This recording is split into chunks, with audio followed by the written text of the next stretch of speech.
You're all set. Okay, so it's 6:35 today on this fine evening of St. Patrick's Day. I don't know if anybody's Irish in the house, but happy St. Patrick's Day.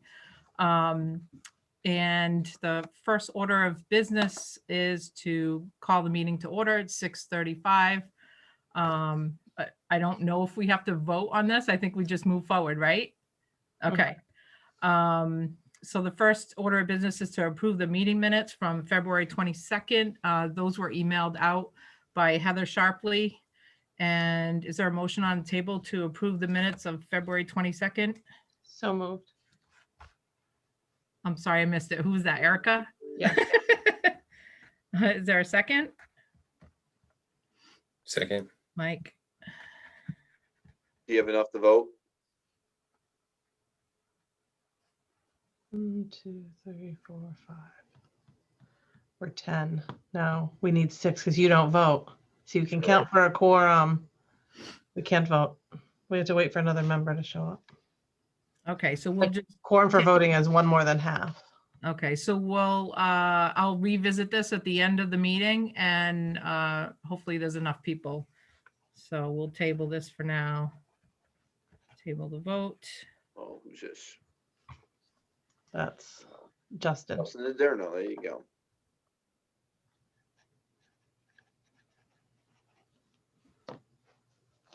Hi, Justin.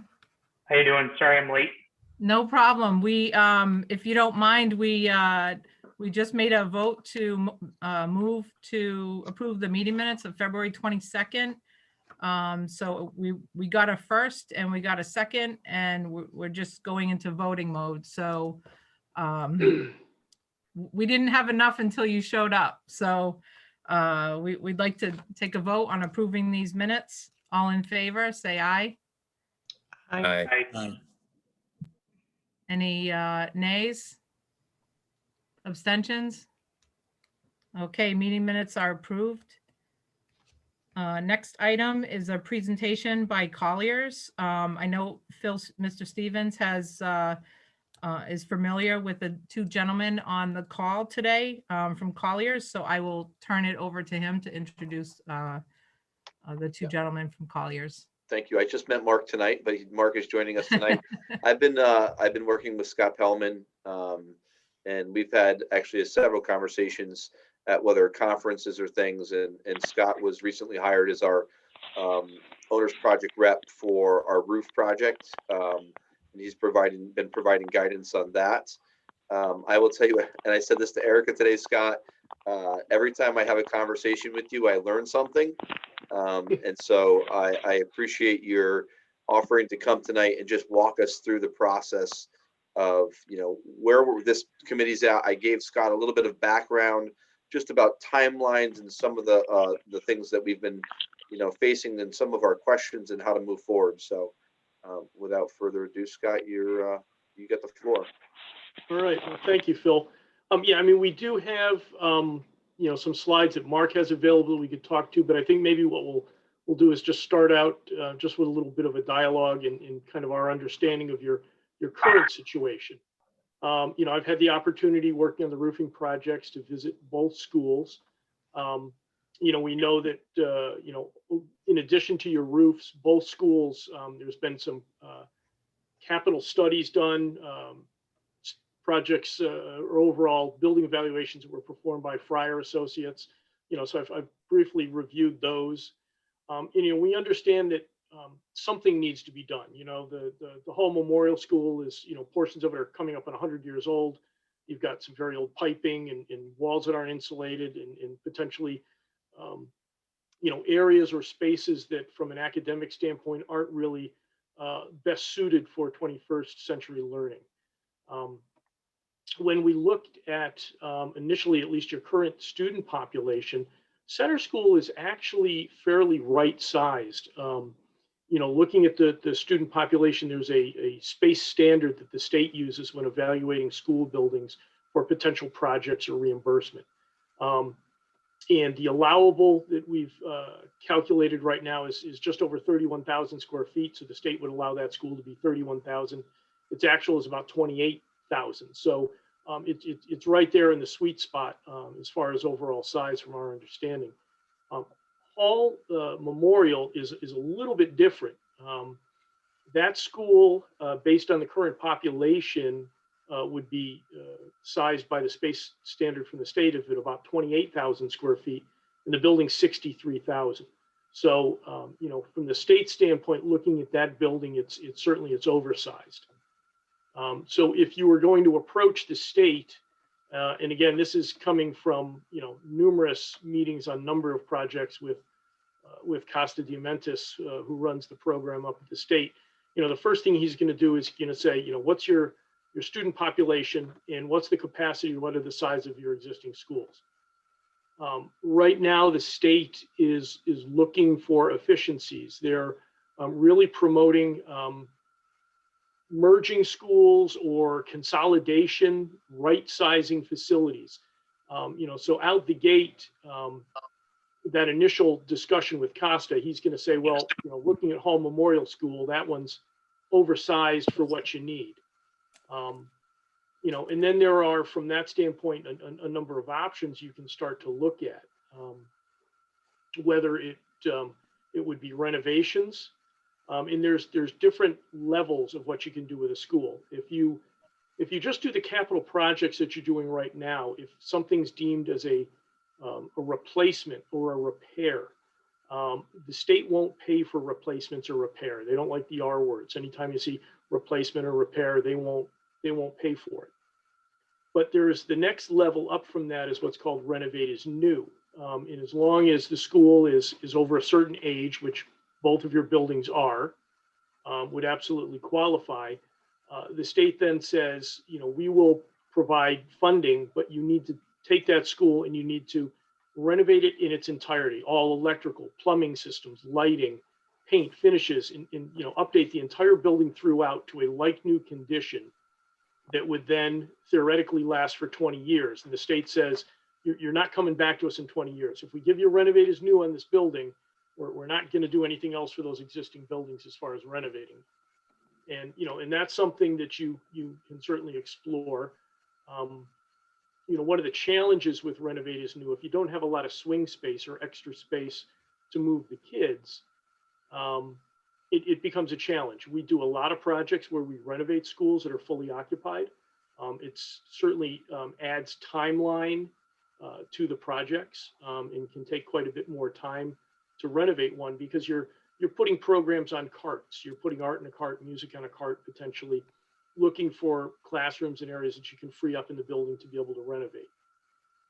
But, you know, that certainly, again, we don't know what, you know, potentially you're considering, but I'm just kind of sort of stepping through the options. When it comes then to Hall Memorial, the state's not going to say, they're not going to fund renovating as new 60,000 or 63,000 square feet when right now by your student population, you only qualify for 28. You know, so, you know, the state would most likely say, is there a wing of that building that you can take down? Could you potentially consolidate center school and whole school together on either of the sites as far as a consolidation process? When you start looking at that, there's factors, especially with the primary grades, pre-K through 1.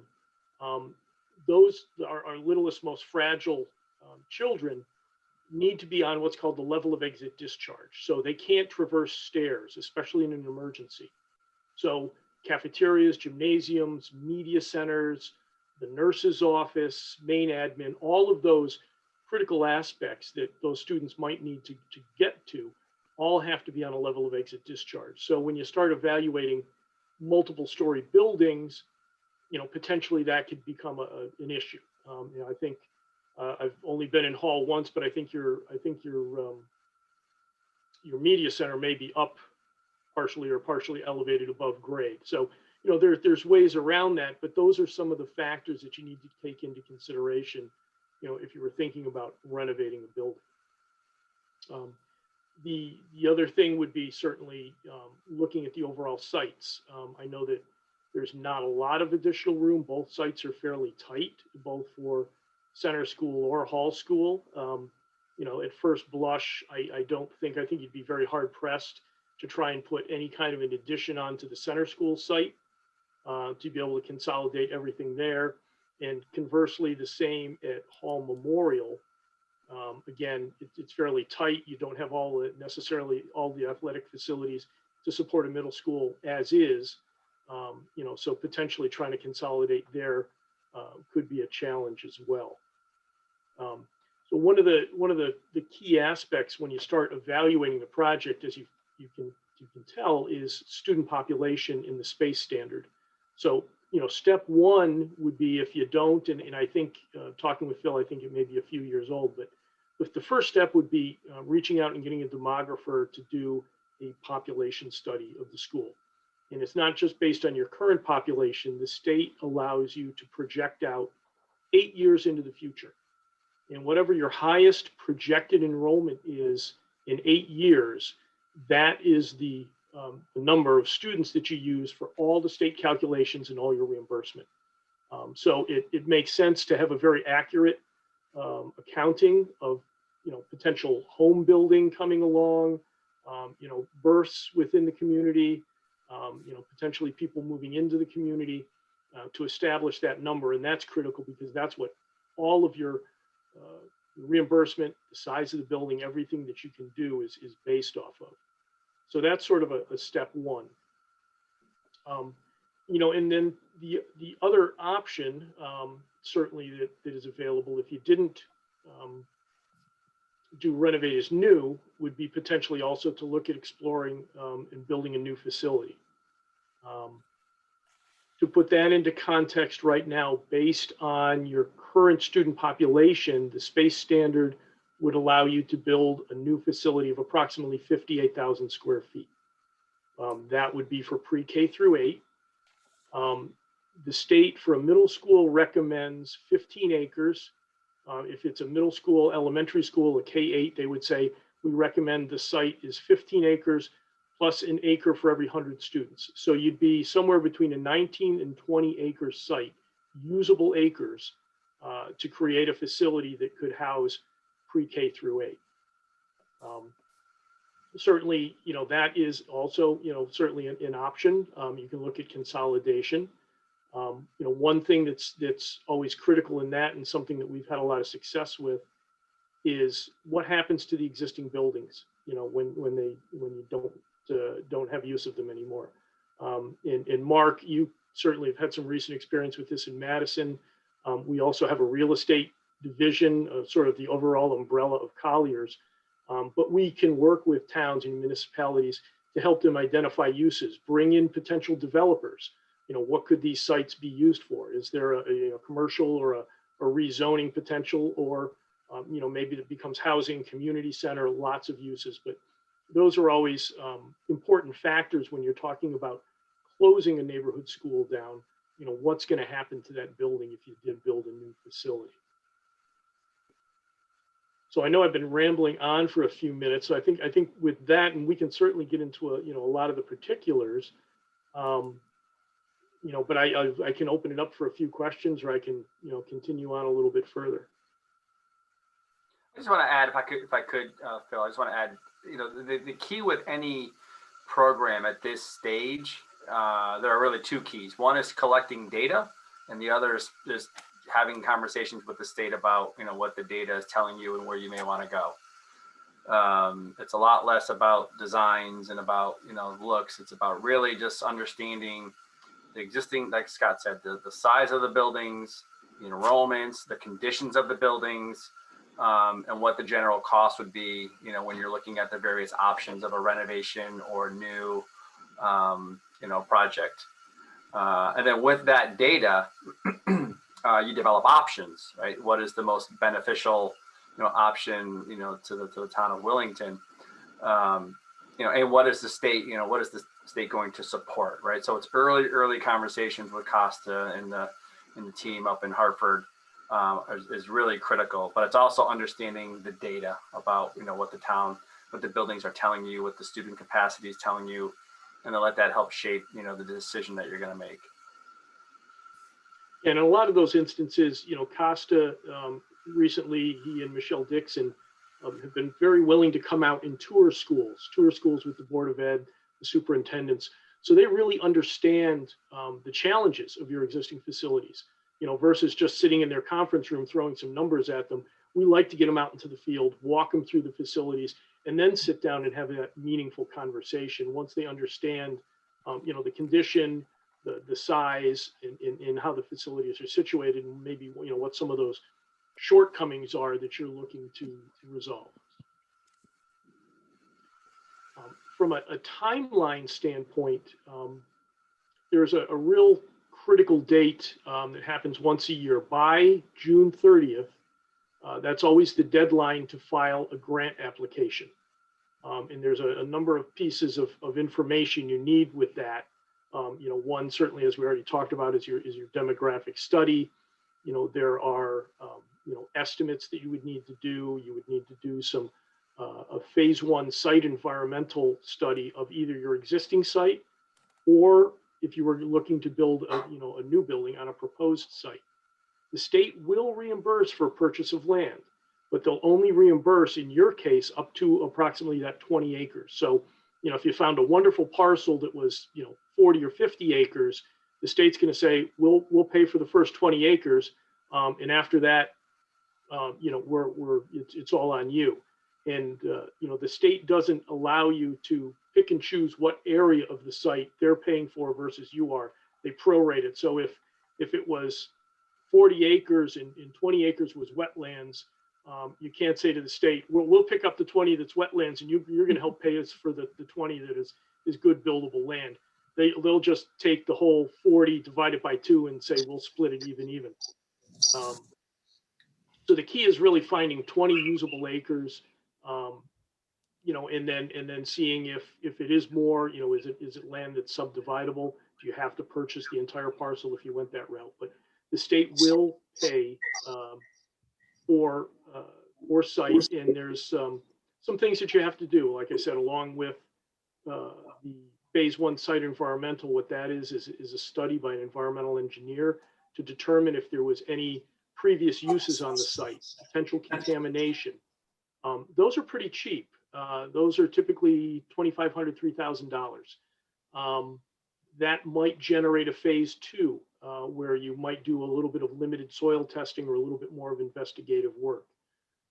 If you were concerned about potential rock in what the geotechnical conditions were, you can get a drilling rig out for a day, and it's not going to cost you much more than about $5,000 to pop 2 or 3 holes into a site.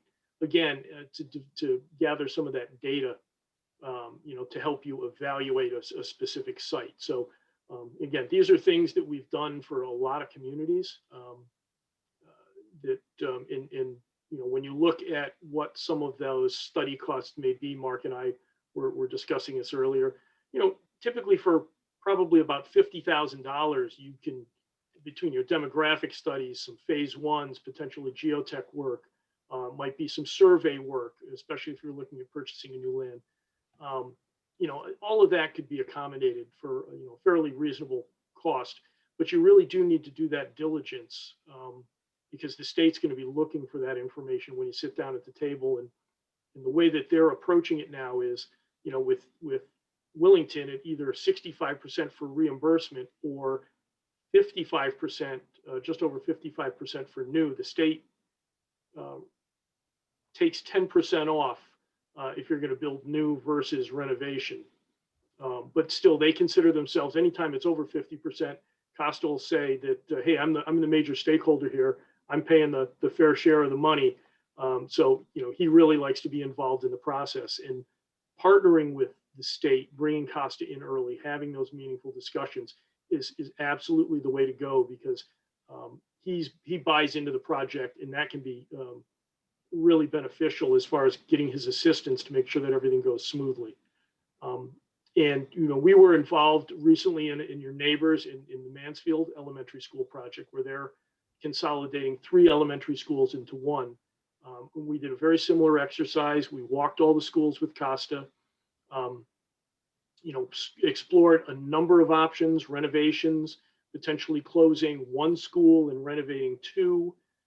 And Costa really touring the facilities and actually came to some public building committees and made the statement, he didn't feel that throwing the state's money, throwing good taxpayer dollars at these buildings that were 70, 60, 70 years old and in so much need of repair was a good investment of taxpayer dollars.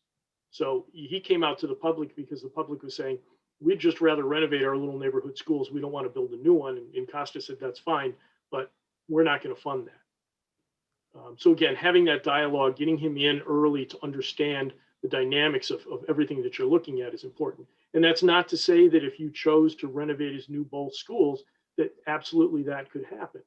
But again, it might be at Hall Memorial, it might either be modifying the grade configuration a little or potentially taking some of the building area off the building.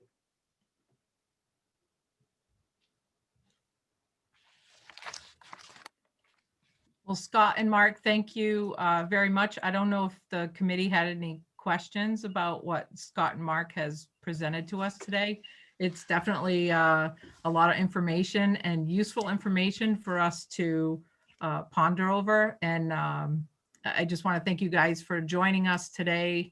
I know this is all volunteer time. There's no commitment from us to you. And so I really appreciate you guys coming out here and giving us that overview of the next steps. And we're happy to do it. It's you know, it's something that we do, and I mean, we're already working with you as a community, so we appreciate that relationship. And you know, it's something that we do for a lot of communities, just to come out and you know, let them hear some of the knowledge, some of the experience that we have, you know, when they're thinking about a future project. And I did, you know, if you were, from a timeline standpoint, if you were considering a new building, and just if you had that question, I think Phil said, hey, Scott, you know, how long would it take? You know, I think if you were starting now, doing your diligence, really having the appropriate time to study your options, I think you could very easily have a grant application ready to go by June of 2022. So you've got plenty of time now if you started it, plenty of time to do your research, look at your options, get a lot of public input, really run the process correctly. From that standpoint, you know, if you had that, in assuming that you would probably have a referendum for the amount prior to that grant application, you're not bound to, but I think in this case we would recommend have a referendum or whatever the town approval process is. Prior to the June 30th filing. And then you'd be looking at somewhere about a 12 to a 14 month design period. You know, 12 is tight, 14 is a little bit more. Again, your neighbors in Mansfield, they did it in just over 12, and it was a push. There's a lot of decisions to make throughout the process, both from the administration, the superintendent, and for the building committee in the town, as far as the approach. So again, looking this realistically, you know, we would lay out somewhere from a 12 to a 14 month design period. Throughout that, you have at every major milestone, you have estimates that are done. You know, if Colliers was running the project, we run estimate reconciliation meetings. We make sure that at every critical milestone, the project is on budget. We create the master schedule to make sure that it stays on time and everything is submitted properly. Once we got to the end of construction documents, we would do a final budget estimate reconciliation. There would be code reviews, document reviews, bidding. And what I would anticipate is the project could be ready to go out to bid by April of 2024. So that's starting design summer of 2022 through the summer of 2023. You take that fall to do your final estimates, document reviews, submit to the state of Connecticut, get your bidding packages together, put the project on the street, review those bids, have it ready to award. So you're coming out of the spring in 2024. It's a great time to start a construction project, get in the ground. 2024, looking at it's just about a 16-month construction period. Again, this would be for a new building. Making a lot of assumptions here. We don't know what the site looks like. You know, we don't know what any of that is, but with a 16-month construction, puts you at about August 1st completion. You start doing move-in, FF&E, getting your teachers acclimated to the new building. So you could in a very, very manageable schedule, you could have a new facility ready to go for the fall semester of 2025. Scott, thank you for that. And I think the important thing about what you just summarized was the fact that we're not going to build a new school overnight, and we're not going to resolve the school needs overnight. This is a long process, and it's going to take 3, 4, 5 years to get through this. And I think that's important. I think most of us probably know that, but that maybe some town residents that are not familiar with the process, it is a lengthy process, and it does take a while. So and honestly, if it was a renovation, typically the design phase, I don't think would really be shortened much, because there's such a discovery period of the architects getting into the existing buildings. It's almost more challenging.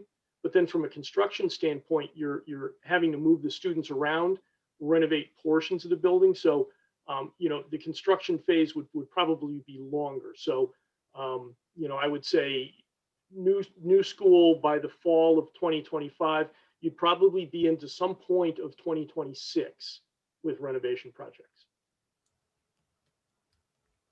Hey, Scott, how does the land, one thing that I think we've talked about is if it did go that route, if it did, go towards a new building perspective, and we're looking for land, can you speak to because I think we would have to go to referendum to purchase land. How does that fall into? It's almost like, we don't, I think this group knows we've already purchased land in this town, and then nothing's happened with it as far as a school goes. How does that fall into the process of what you were just talking about? Well, I think the land purchase would be tied to your overall referendum for the project, the project budget. So, we would assist you in finding appropriate land. And again, as we talked about it, one of the first things we look at is, do you have that 20 usable acres? Is it, and it doesn't have to be, pool table flat. You can have some topography to it, as long as there's appropriate areas to build your fields. Sometimes having a multi-story building where you may have the front exits out to grade in the front, and it may go up a hillway, and the second story may be able to exit out to grade on the rear. Certainly is something that we see a lot in Connecticut. This is a very hilly state. We don't have, we're not like the Midwest, we're not dead flat. So there's opportunities there from a design standpoint. So, the first thing would be, work with you, help you identify some parcels, walk those parcels. We'd be, we do matrices at times, depending on how many sites. We list positives and negatives, and typically we'll color code those. As green is like, this is an A+. Maybe you go to yellow and red, and list all the sites, and you'll see the boxes and the different categories that we would work out with you. Are there available utilities, power, gas, water, sewer? Again, not all deal breakers. They can all be worked through. Then, if we got to the standpoint where we identified 1 or 2 sites that we thought were viable, next step might be have one of those phase 1 site environmentals done. Maybe you have a boundary survey done just to clarify the meets and bounds of the parcel. All that, then we would start then using that base information to help develop an overall project budget with an approximate, at this point, based on your student population, about a 58,000 square foot building. And then that land purchase would be tied to a successful referendum.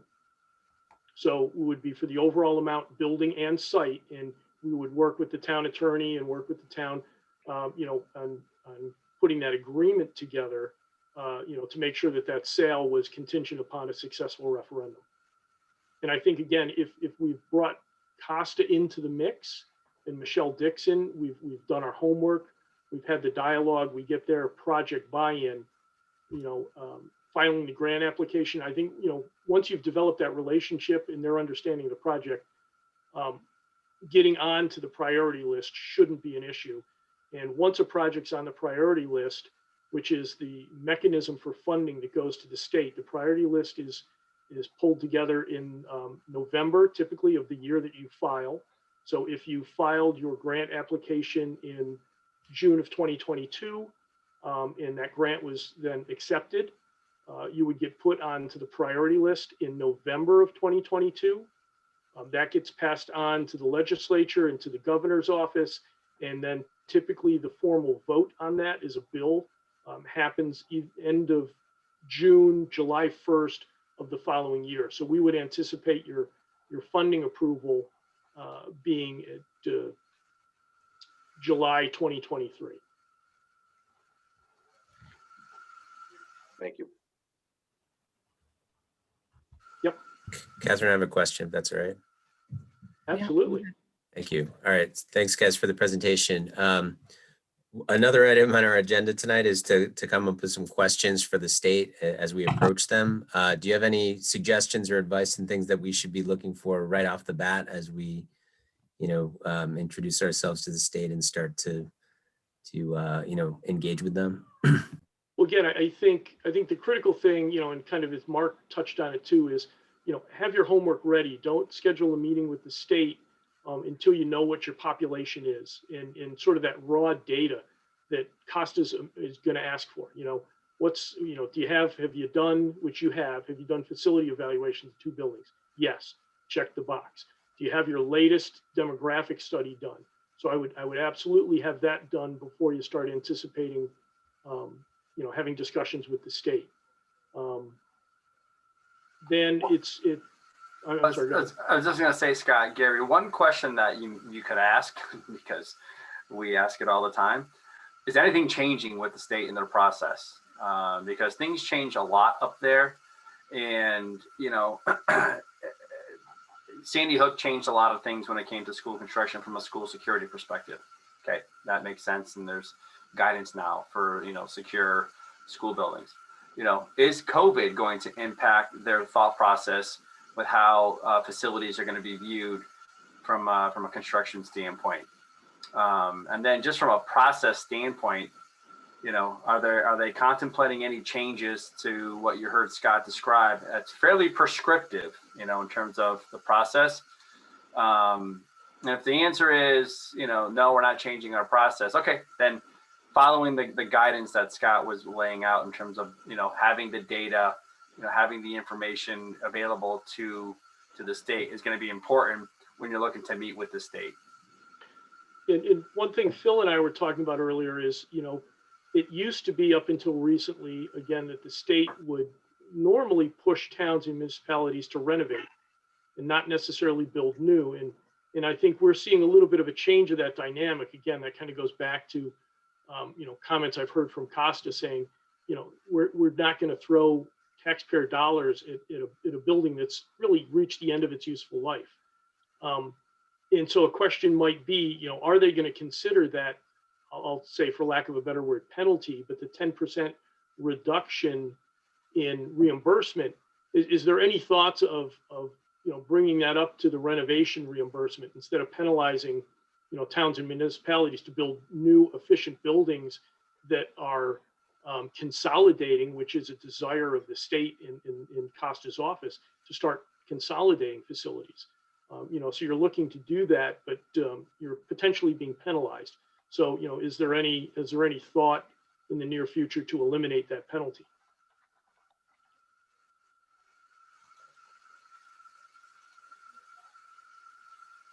Thank you. If I could ask 2 questions, please. The first, how does a process like this work when you're weighing your financial options for new versus renovation in terms of the financial impact you mentioned of buildings being abandoned? How do you assess the impact of that and enter that into your decision-making process? And secondly, do you folks have like a list of schools we could talk to that have gone through either the renovation or the new experience to get a sense of how it works? Yeah, absolutely. But Mark, why don't I let you, since you've been dealing with Madison specifically recently, why don't you talk about the vacating of the building issue. Yeah, well, before that, but the latter question in terms of, yes, we can give you lots of schools and districts that have contemplated renovation versus new and the process that they went through. South Windsor specifically went through this, process very recently where they were planning on doing renovations and ended up doing new construction based upon the financial impact to the town and the conditions of the buildings. But yes, to answer your question, we can give you lots of examples. In terms of how to address buildings that are going to be vacated, it is something that has to be addressed when the constituents of the town say, well, what are you going to do with the building, right? If you're going to vacate a building and either close it or demolish it, what's going to ultimately happen with it. So when we're running financial pro formas in terms of what the impact to the town's going to be financially, we don't generally include what's going to happen with the building in the financials because it doesn't really factor into the project costs, right? So if you're talking about a 10, 20, 40 million, what's left behind doesn't impact it. But if I'm a taxpayer, well, what is that going to mean to me? Right now we have an asset that the town has that's going to be vacated, and you still have to pay utilities. You still have to, maintain it. And what are you going to ultimately do with it? So what a lot of districts are doing, in Madison specifically right now, is they're running a sort of a town asset study where they have all these buildings, and they recently vacated a building because of the shrinkage in the student population.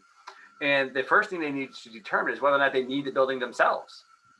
Are we over capacity in town hall? Are we over capacity with the senior center, or do we need a community center? What do we need for town asset? So you go down that road first. And if the answer is no, we don't need this, right? The next thing is, okay, could it become taxable property all of a sudden? Assuming that it's not deeded, in any certain way that prohibits, becoming a for-profit parcel. So one of the things that, and Scott referenced this earlier on, I'm not sure, sir, if you were on the call early on, but Colliers, Scott and I represent the project management division, but Colliers obviously is a real estate firm, and they have a division that I've utilized recently where they can come in, and it's called a asset valuation service, where they can come in and look at the property as it exists today, how it's currently zoned, and tell you what the property value is. And then they can look at it and say, okay, if you were to rezone it from one to another, right now in a COVID environment, residential in the suburbs is becoming a hot commodity where people are leaving the dense urban settings and getting out to the suburbs. You can look at a parcel like that and say, okay, if we were to redistrict it, rezone it to residential, it could be worth $5 million, right, versus $1 million. And then at that point, you can make the decision, okay, we don't need the asset as a town. We can dispose of it. Let's see if we can get, a developer interested in buying it. And what I'm doing in Madison right now is running a program that's soliciting proposals from developers for a school property to convert it into most likely residential, market housing residential. So, and that's how we answer that question, to the citizens saying, well, what are you gonna do with the building? If you're gonna close it and build something else, well, here's what we're gonna do. We're gonna we don't need it for the town. The town has determined they don't need it, because they're not, out of space. And we're gonna run a developer selection process and turn it over to somebody that could turn into something that's attractive and a tax base. Mark, do you typically see stipulations with that? Hall School in particular is it's part of a historical piece of this town.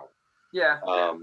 And so do you see stipulations when you experience that type of thing where you say, look, at one of your options can't be to tear it down? Yeah, it's for sure, Phil. Absolutely. Some, if it's in a historic district, are saying, you have to maintain the building. We're going to give you the 5 acres behind it, but the building has to be maintained.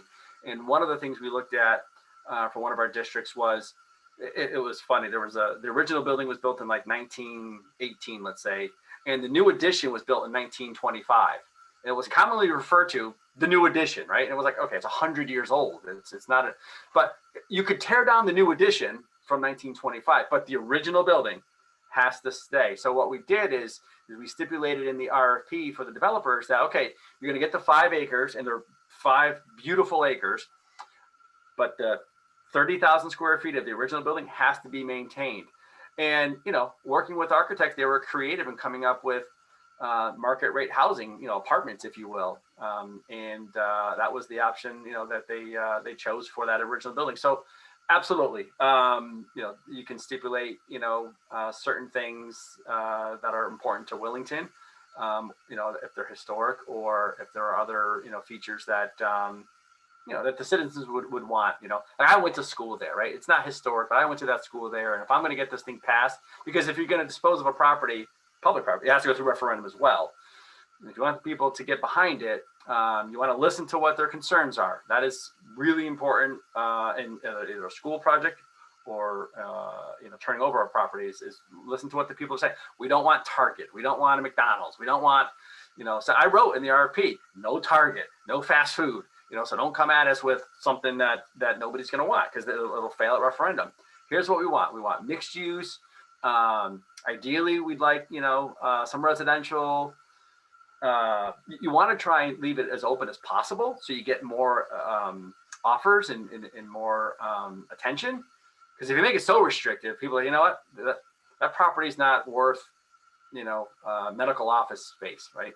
So nobody's going to offer to purchase it. But if they see it as a viable residential, and that seems to be the hot thing, you know, in the last couple of years, they see it as a viable residential parcel, and that's one of the options that you allowed, whether you keep the existing building or not, you're going to get a lot of attention. Go ahead, Erica. Yep. Thanks. So thank you both for taking the time to come out and speak with us. We're really just moving officially with our school building committee. This is our 3rd meeting, I think. Can you talk to us about what the normal time frame is before someone would hire a consultant or, you know, an owner's rep into their process? So I would tell you, Erica, as soon as you know that there's something that you want to explore, this is probably the 4th presentation I've given in the last 2 weeks to communities throughout Connecticut that are looking at school programs. And what we're, you know, so you've all identified, Phil has identified that there's something happening with the facilities that need to be addressed, right? So that's the first thing, is you have to understand that there's a problem, you know, before you figure out how you're going to address the problem.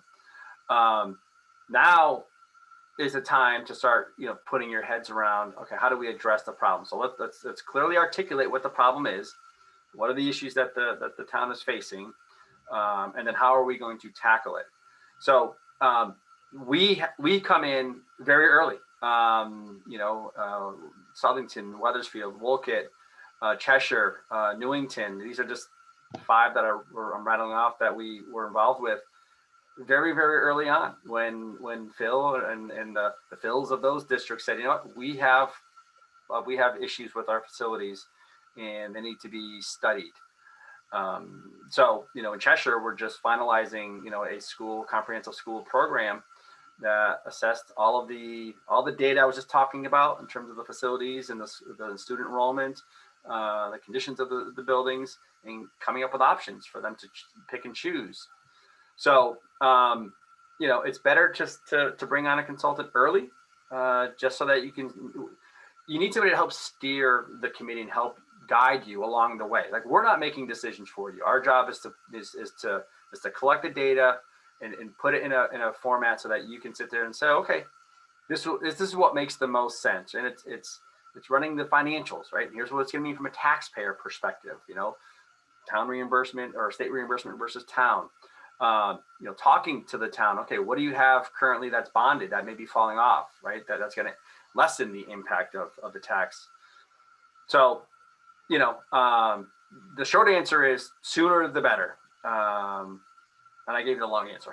No, I thank you, because I worry that we, you know, could spend a lot of time spinning our wheels, not knowing what direction to go. And if we were to move in the direction of a rep, it would help guide the process. It's not going to determine the end result. And I think that's what I'm hearing from you, but help us get to a point where we have something concrete to put to our residents and our voters. Yeah, and the other thing to keep in mind, and I mentioned this last week when I was giving the same presentation to Portland. There are two ways to approach these studies. One is with an owner's rep or a firm like ours that talks about, we're number crunchers, we're data guys, we're and gals, we're about the process. The other that a lot of districts utilize, or some, is hiring an architect, and that's another option. The issue that we've seen with when architects are hired is they're getting to a design, they're getting to a building, they're getting to a floor plan and some elevations. And one of the things that I steer clients away from is you don't need to get to that point at this point, right? And that we're going to get there eventually. Trust me. All right, I went to school for architecture. Scott's an architect. I mean, we're a firm of architects and engineers. But there's a time when architects are most beneficial. Like when you know what you want for a program or a building, right? Whether it's new or a renovation, once you know what that is, then you hire the architects, and they're going to come up with a great concept and a great design. And we're going to tell them you only have $10 million or $30 million or whatever the number is. We're going to say, here's what you have, designed to this. Sometimes architects will come in and say, you know what?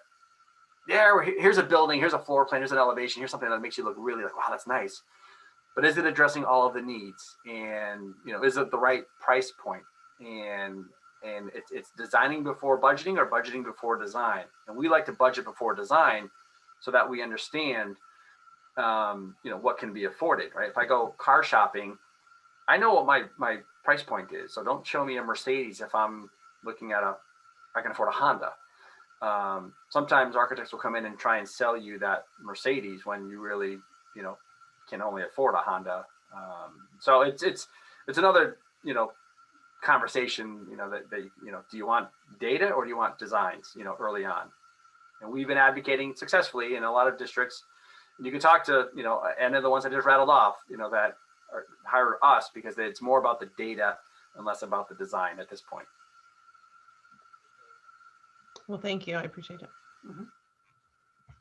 Well said, Mark. And it does get back to the point of, to Erica's point about when do we bring you guys on? And I think that guidance, when the committee decides that we're, at a point where we need that guidance to do some research on some properties or the various options that you briefly discussed with us tonight, that's the time when we need to focus on that with a PM, a project manager, to help us guide us through that process.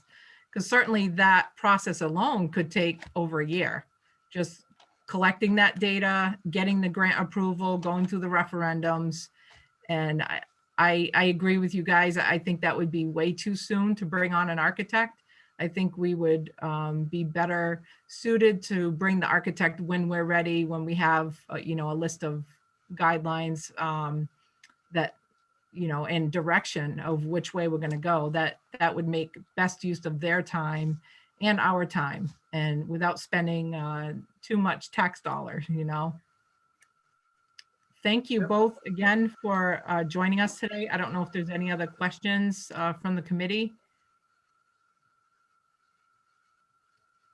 Well, thank you for your time, and happy to follow up if you have any other questions, or if you need any other formal presentations. Happy to come in and continue to educate and share with you how we can help you along the way. Absolutely. Thank you for having us. Thank you very much. Thank you very much. Thank you. For joining us. Okay, Have a good night. take care, everybody. Be well.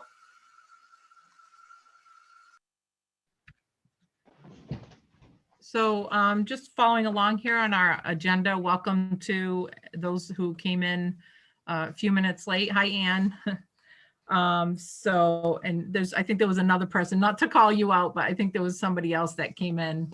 So the next item is present to speak. So if there's anybody on the call that would like to speak, please just introduce yourself. And I'm not sure how many minutes they have. Is it 2 minutes, or what is the limit on how long they get to speak? My board uses 2 minutes. It's certainly up to you as the chair. Okay, is there anyone here to speak tonight?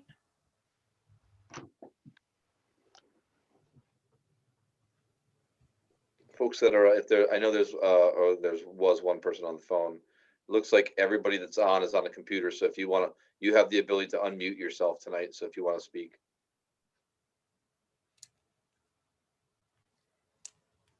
Okay, going once. All right, so the next agenda item is communications. I believe this is the opportunity where we would let the committee know of any communications that have come our way to share with the committee. Erica, is it okay if I share? Mhm. Okay. It may not be finalized to replace a member, but it's a formal communication. Okay, we received a communication that one of our committee members has to step down. And I'm just trying to find his last name. Semerzakis. Semerzakis. So Nikos Semerzakis has officially resigned from this committee, unfortunately. And from what Erica was saying earlier, we do have to replace him. And Mr. Stevens said he has somebody in mind. I'm not sure what the process is to get other volunteers. But it does sound like we have to get another member. Yeah, so I can tell you a little bit about how we did the first time with the school staff. I went to Mr. Stevens and he put it out to his staff, anyone who was interested, and then the board would have chosen from those members. And at the time, Nikos was the only name that came before us. So I would, encourage us to do the same thing again if Mr. Stevens either has a name or puts it to his staff in that manner, because Nico filled the role of a Board of Education staff member. Okay. And we're so early in the process, and I think that was a vital spot in the membership that we should replace him. I agree. I don't know that that's a voting item. I think that's just something, a order of business that we have to take care of, right? So, Mr. Stevens, is that something you can solicit to your staff to see if anyone is interested? Yeah, yes. And you can remind me, I don't even think the board voted on the person. It was the selectmen, well, you only had one. So we Right. made a recommendation.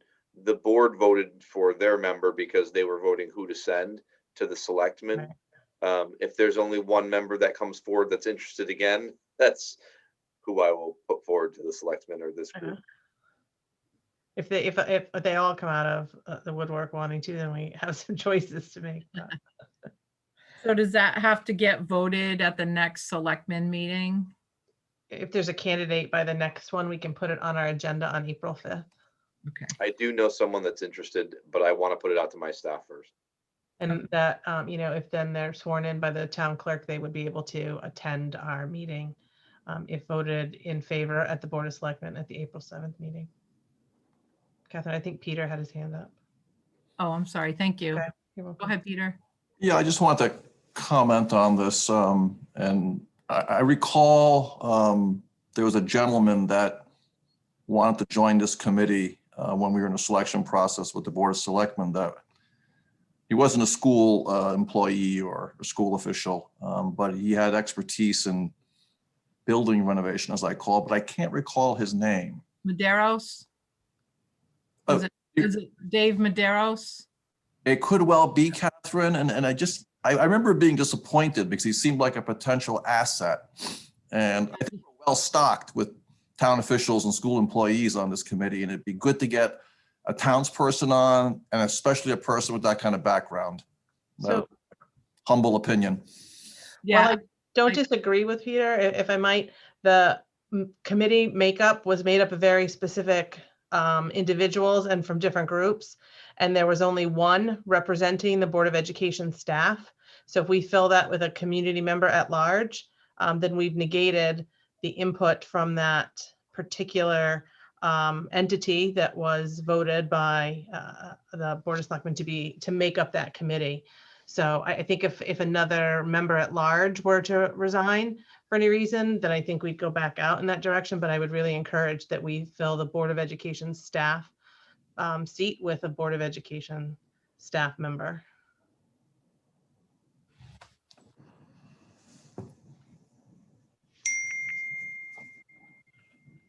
We could certainly keep that gentleman's name, Dave's name in the event, down the road, like Erica was just suggesting, regarding replacing it with another Board of Education. I think that's important that we have representation from the different departments.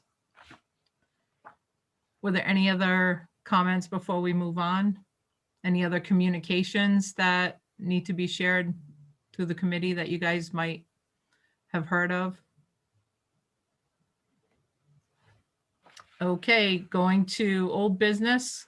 So last meeting, and actually I think before that, Mr. Stevens had shared a Google link with the committee and a Google Drive. And being new to Google, I wasn't too familiar, but I do have it on my screen here. I think the goal for tonight is really just to see if there's any discussion about the documents that was shared with us last time. And further down in the minutes, we're going to talk about which documents we want to put on our public drive. But for now, why don't we, if there's any discussion to be had about the Google Docs, everything except what was shared on the executive session. Did everybody have a chance to look at the documents that were on the Google Docs? Pretty straightforward. Catherine, I couldn't get access to it, so I'm still struggling with that.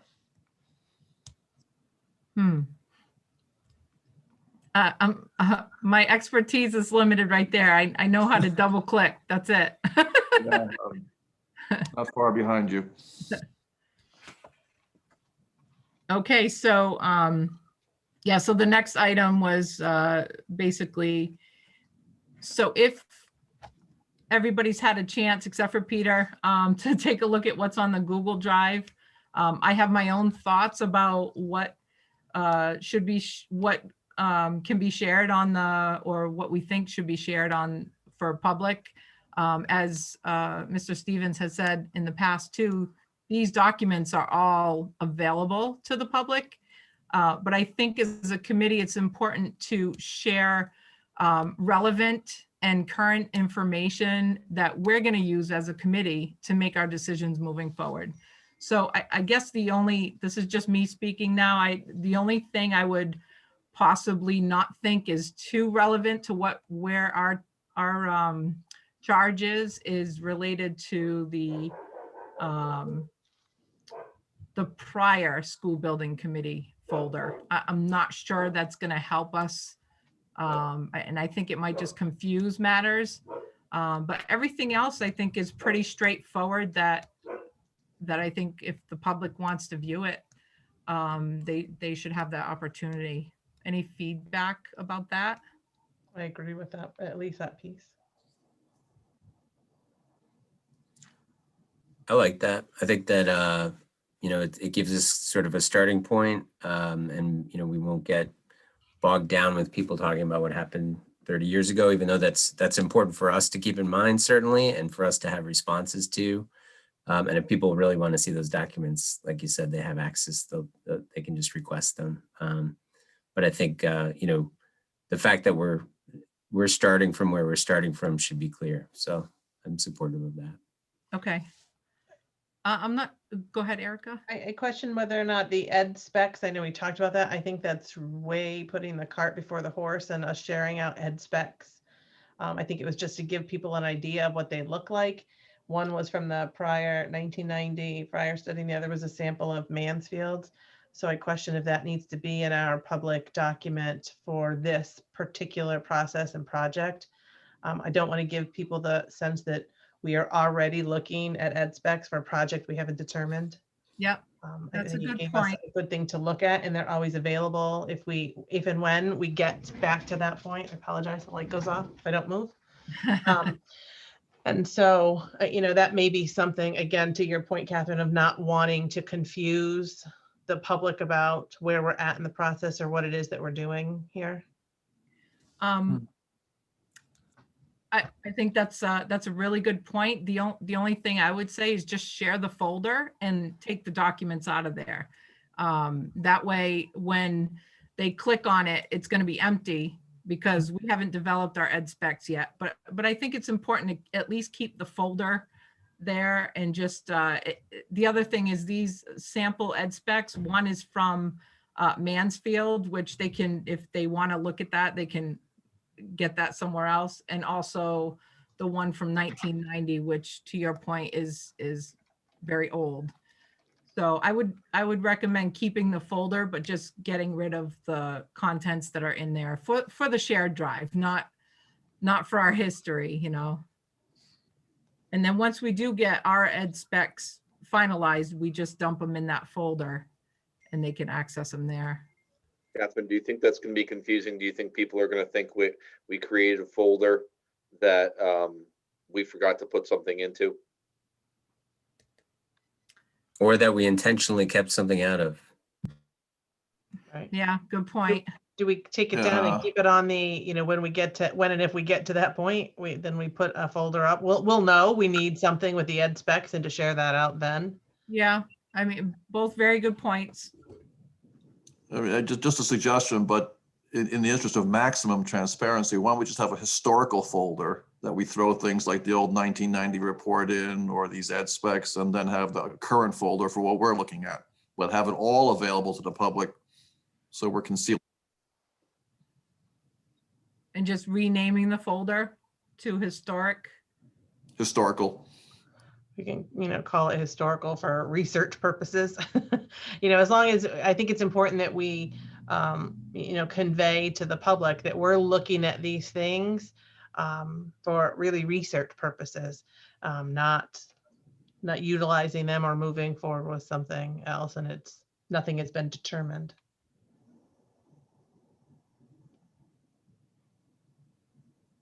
Yeah, if everybody's in agreement with that, putting the ed specs and the previous building committee. I mean, then you get into the idea of, okay, what is considered historical? I mean, there are a lot of, like the Fryer report is, I mean, would you consider that historical? Because it's really 5 years old now.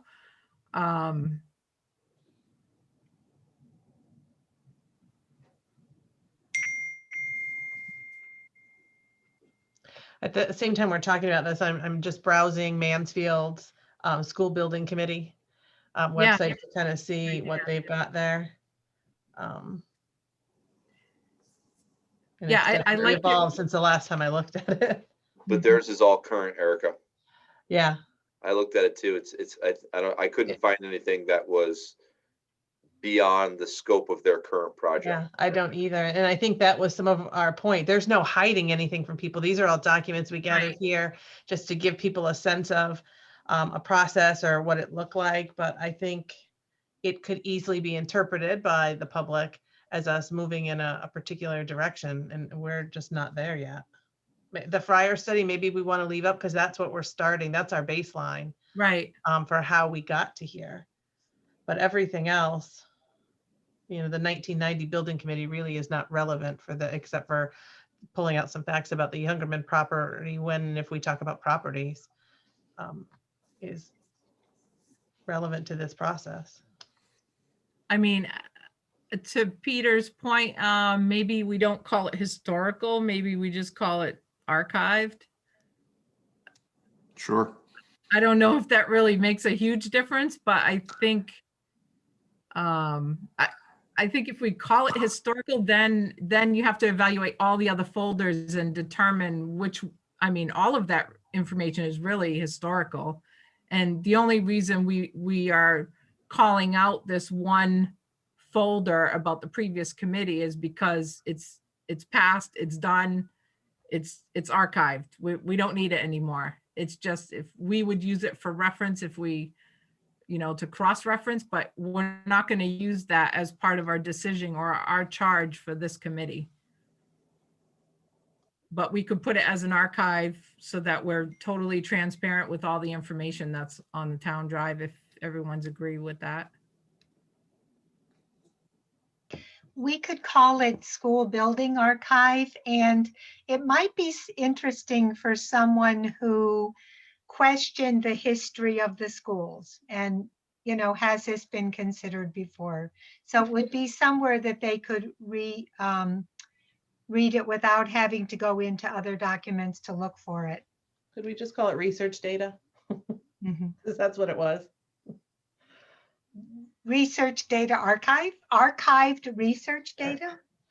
Yeah, I mean, I'm all for keeping what we're putting in the project we are that's relevant to the project. I think everything else can muddy the water. I think that's what, you know, Phil and I were trying to say is it's not that it's not relevant to our process, but it's not the current project. And so if what we're trying to share them is where we're at now, our meetings and the discussions is the archival data. And the history, these were just the documents we looked at. I think we really muddy it down with everything else.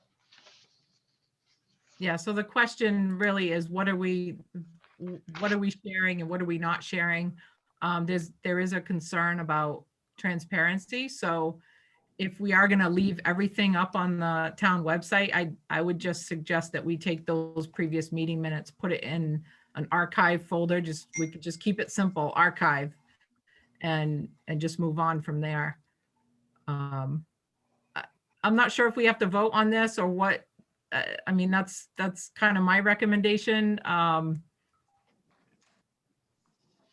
And then Just one question. I'm sorry, Catherine. One question for something you just said. Are you talking about the old minutes or just the report? everything that's in the folder for the prior school building committee reports. Right. There's two documents in there. Okay. I think at this point, honestly, I think we're probably overthinking this. I think Yeah. just put it up there as an archive folder and, you know, that's it. I'm glad to do that. I just need to know what you want with the ed specs. And the ed specs from the old project can go into the archive folder, and we can just leave out the Mansfield ed specs. If we get to a point, and I'm glad to show Mansfield's page if people want to see it, but it is all current data. But again, transparency is important. The archive folder would only include those two files from the old facility study information, school building committee information. The rest of it would be in the files as you see. Okay. Now, the ed specs you were gonna take out, or is that gonna go in the archive folder as well? I'll put the old ed specs and it clearly says from like 1990 or whatever it was, just Okay, so people have a sense there, it's something there. okay, And I'll take out the Mansfield file so it's not confusing why that's there. okay. That So, makes sense. so we'll have everything's gonna be posted except for there'll be an archive folder, and that folder will entail the two documents from the previous school building committee, and then the one document for the 1990 old specs. So there should be 3 documents in that archive folder. Okay. Got it.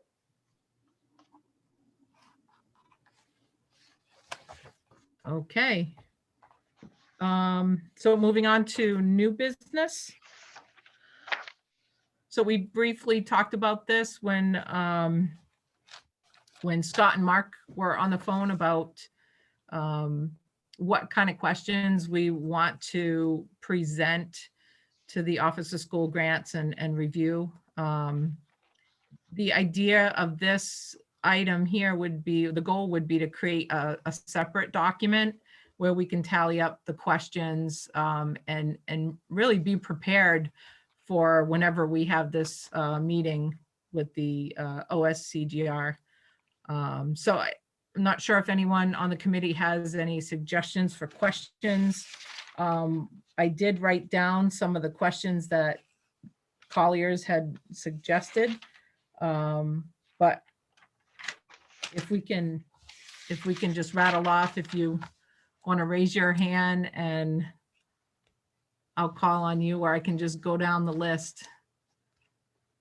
So I had too. I'm sure you have the same ones because I wrote down quickly the ones he's writing down, and I see Phil working on them as well. But one of the things they said that really struck me, he talked about two people, Costa and Michelle Dixon. Phil and I both had the opportunity to meet with them now going on 2 years. I don't know, it seems like a while ago. I love that he said that they should come out and tour our buildings. That would be great because they were very willing to sit down with us and talk with us in the abstract, but seeing our buildings is important.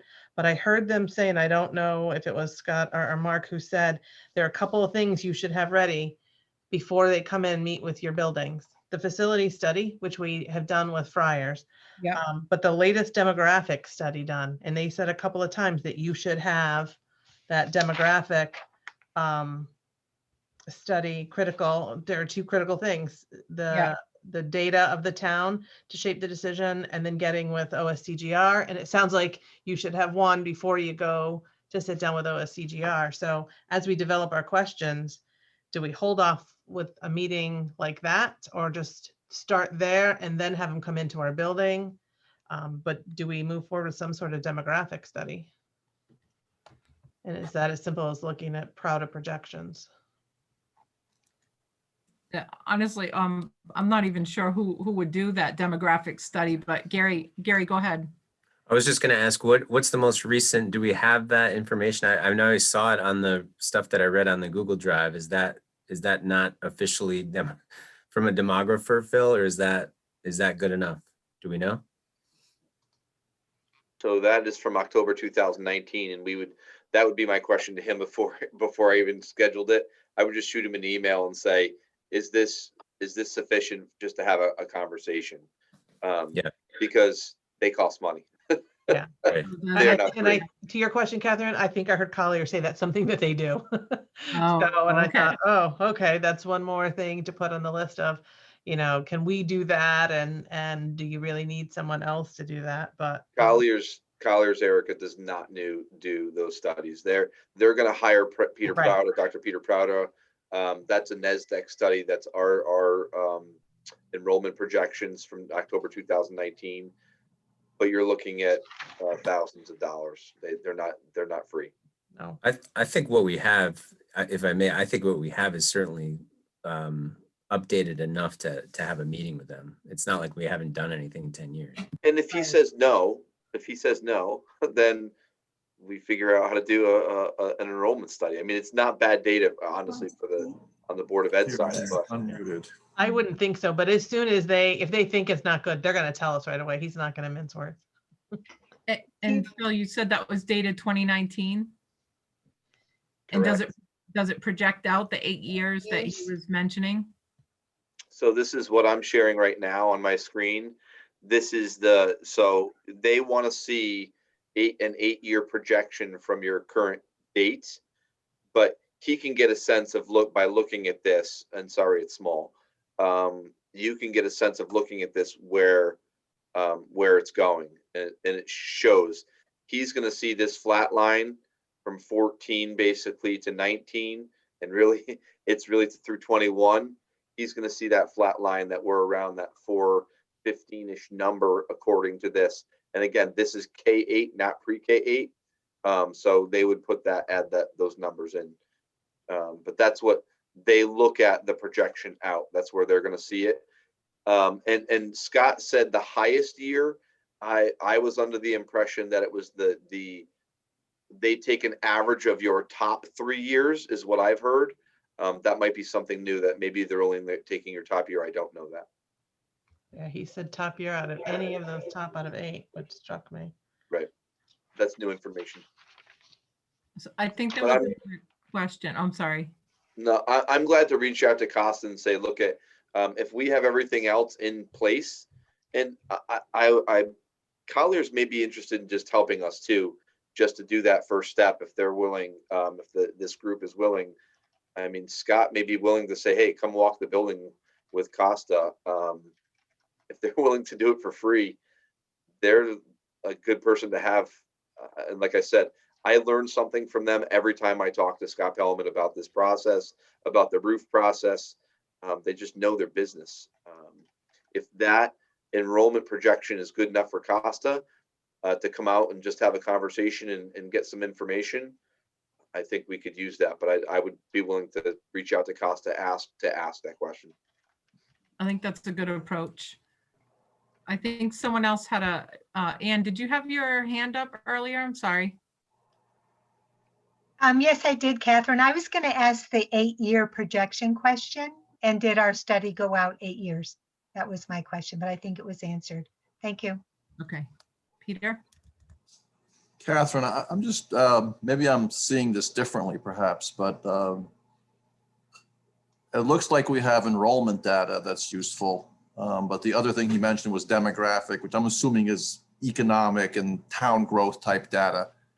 And I'm wondering if that's available from CCM or other state organizations that provide that data free, or if we need something more in depth.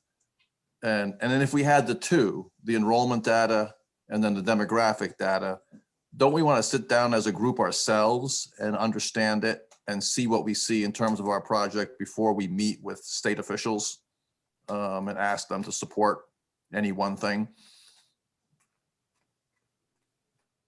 I'm just asking the question kind of aloud. Go ahead, Gary.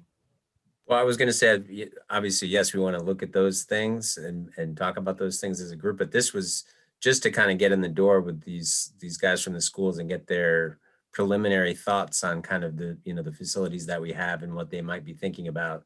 So that can kind of guide what we do. But yes, obviously, I think we would want to look at those things. From my perspective, it's not going to be much of a surprise. I mean, it's going to be a basically flat line with little bumps in it.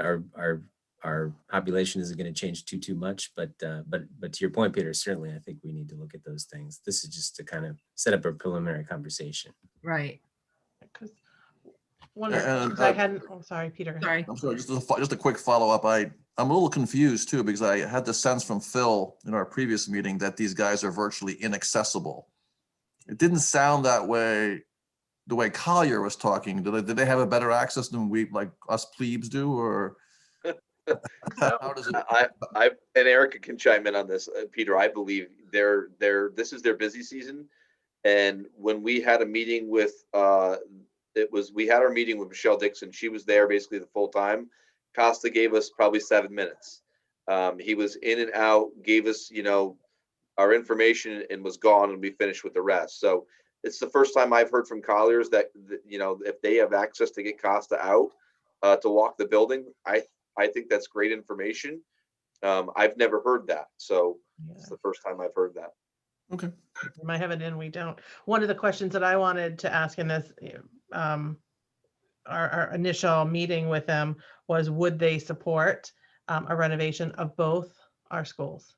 And then, one of our schools, and we heard Colliers talk about the size, the allowable size on those renovations to new. And if we were, I think one of the options with the Fryer study was to renovate both schools to new. I think we know that's pretty incredibly costly. Plus, it doesn't get at our bottom line. How do we continue with 2 buildings with so few students in them? So from our perspective, I don't know that that's something we would want, but we would already be penalized for allowable 28,000 square feet, and Hall School is 60,000 square feet. So we know, we wouldn't be surprised when they tell us that, but that's one of the basics, we'd want to know. And I think what I heard Collier say is if they come out to your building, they're going to answer that a whole lot easier than in a preliminary conversation like this. Thank you. Anne? Another question from our previous meeting, we talked a little bit about the possibility of putting a second story on Center. And I think that was something we wanted to ask them if they would consider something like that.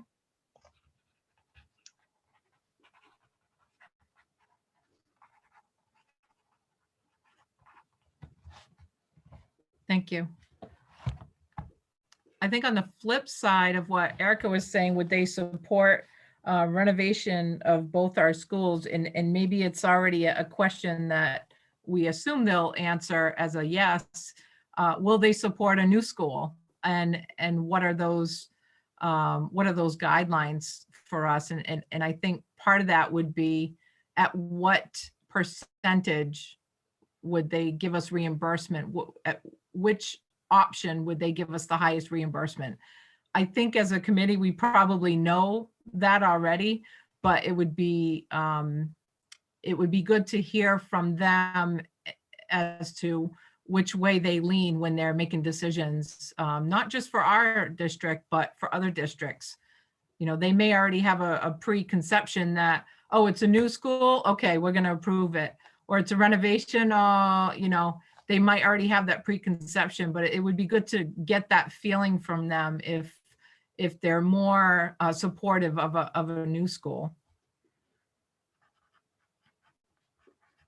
Or if they would increase that 10% difference, right? There's 10% between building to new and renovating if we consolidate. If we consolidate to one, we know you like consolidation, and we were to build new, would you waive that 10% penalty?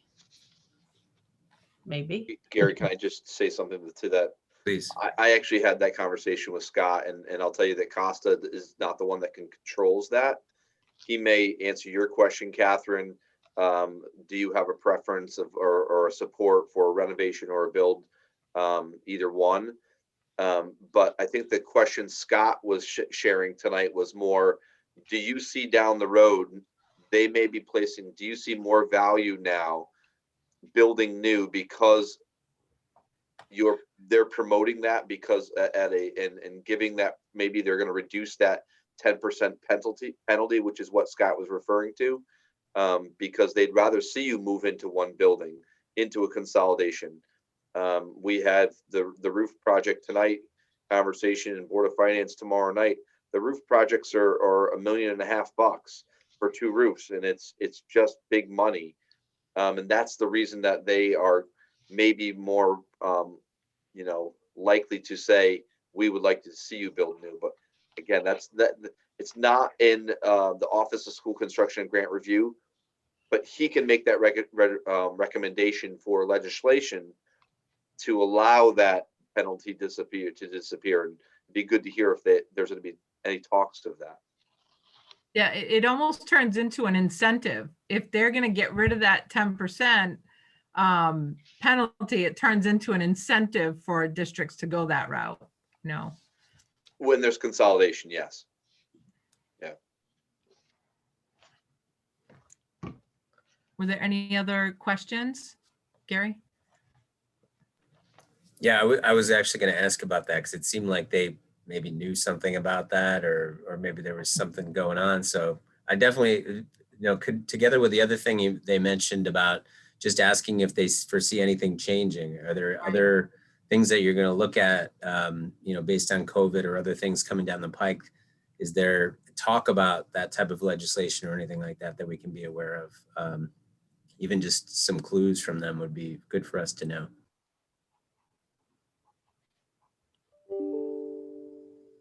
Brianna, did you have that same question? Yeah. Yes, I sure did.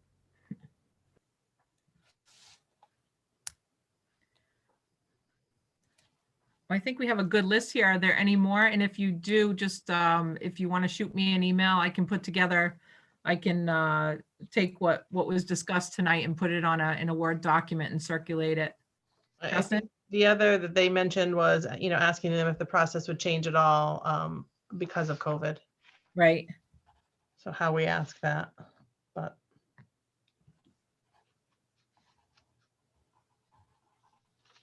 Justin, did you have something? Yeah, the other comment about how this is going to affect us if we don't do something, talking about the sizes of our schools, and if we don't consolidate, what kind of burden is this going to put onto us as taxpayers in town instead of the state reimbursing us for some of this?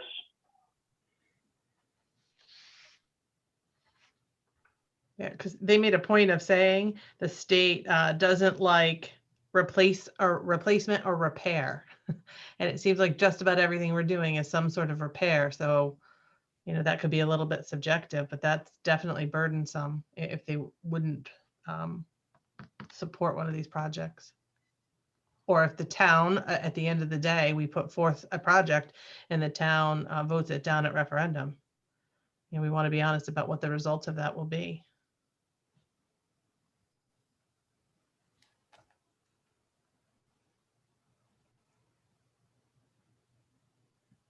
Was there any other questions? And certainly, once we see them on a document, it might trigger another question that has come up.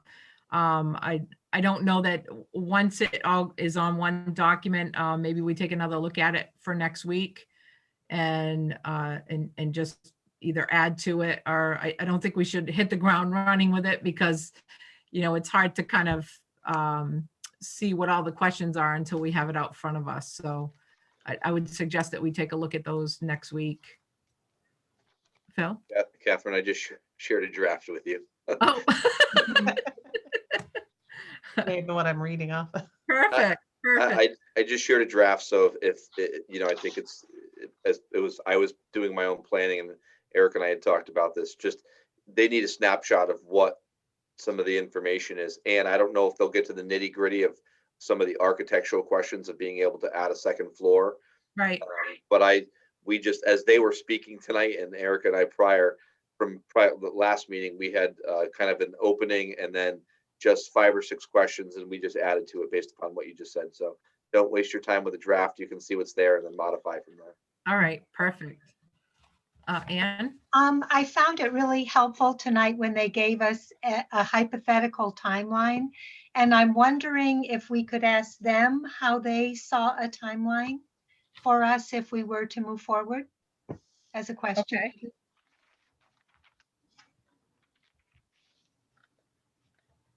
Like an example, almost like a timeline example of how we would go about like applying for the grant, for example. Right.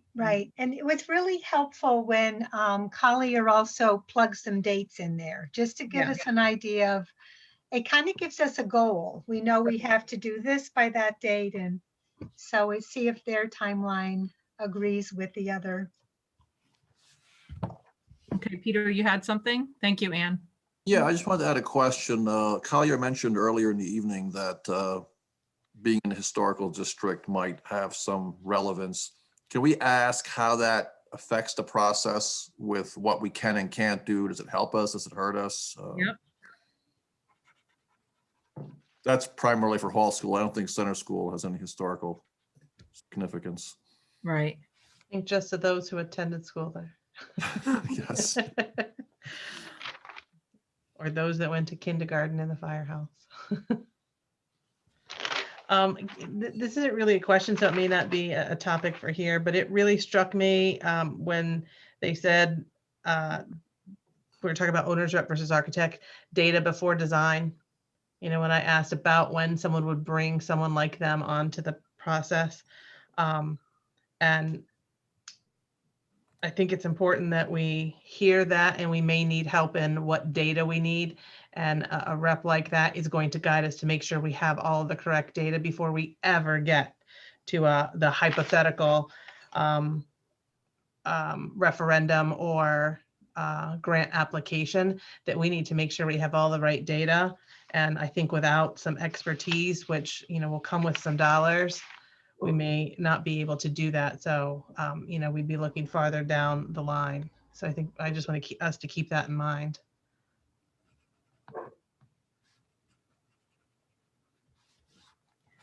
Yeah, I agree. I think it is definitely better to get them on someone sooner than later to help guide us. I'm not sure that we're quite ready to do that. I'm thinking maybe, you know, start digging into like RFP language to see, you know, what that looks like. But getting back to the questions for OSCGR, I think it would be helpful, and maybe Erica and Mr. Stevens knows a link. Maybe there's a link that would help us identify the process that they go through when they're reviewing a school. Phil, do you know, is there a link that we can just go to on the Connecticut school district website that would help us understand how they're going to review our project? I'm just wondering if it's in the, give me 1 second, I'm just seeing if it's in the facility study folder.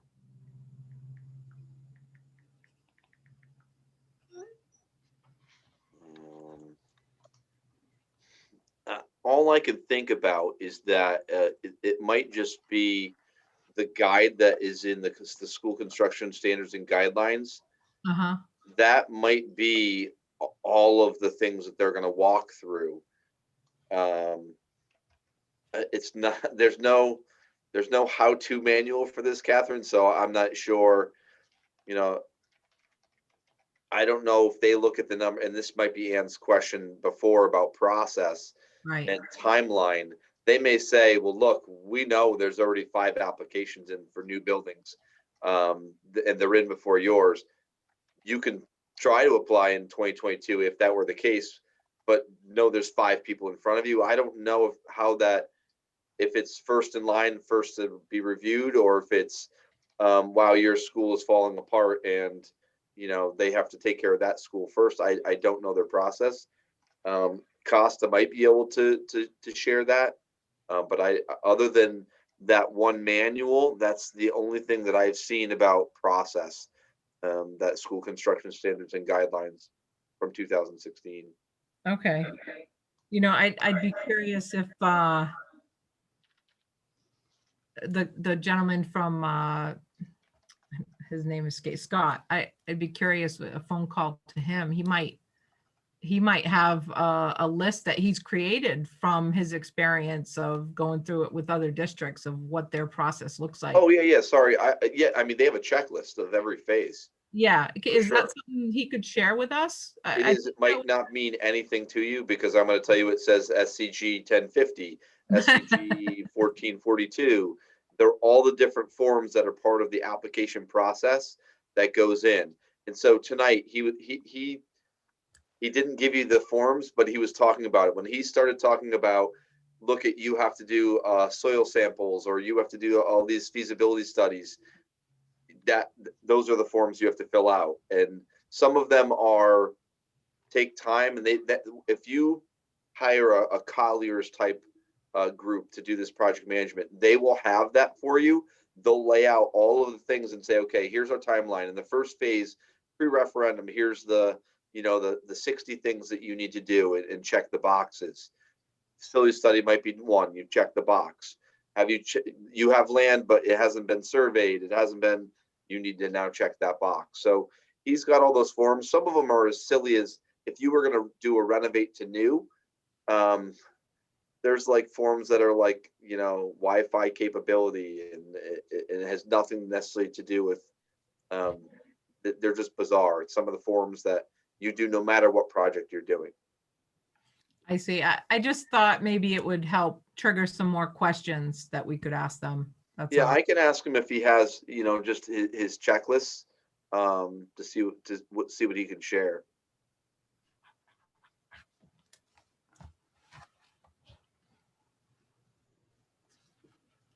Okay, do we have any other questions to put down on paper before we move on?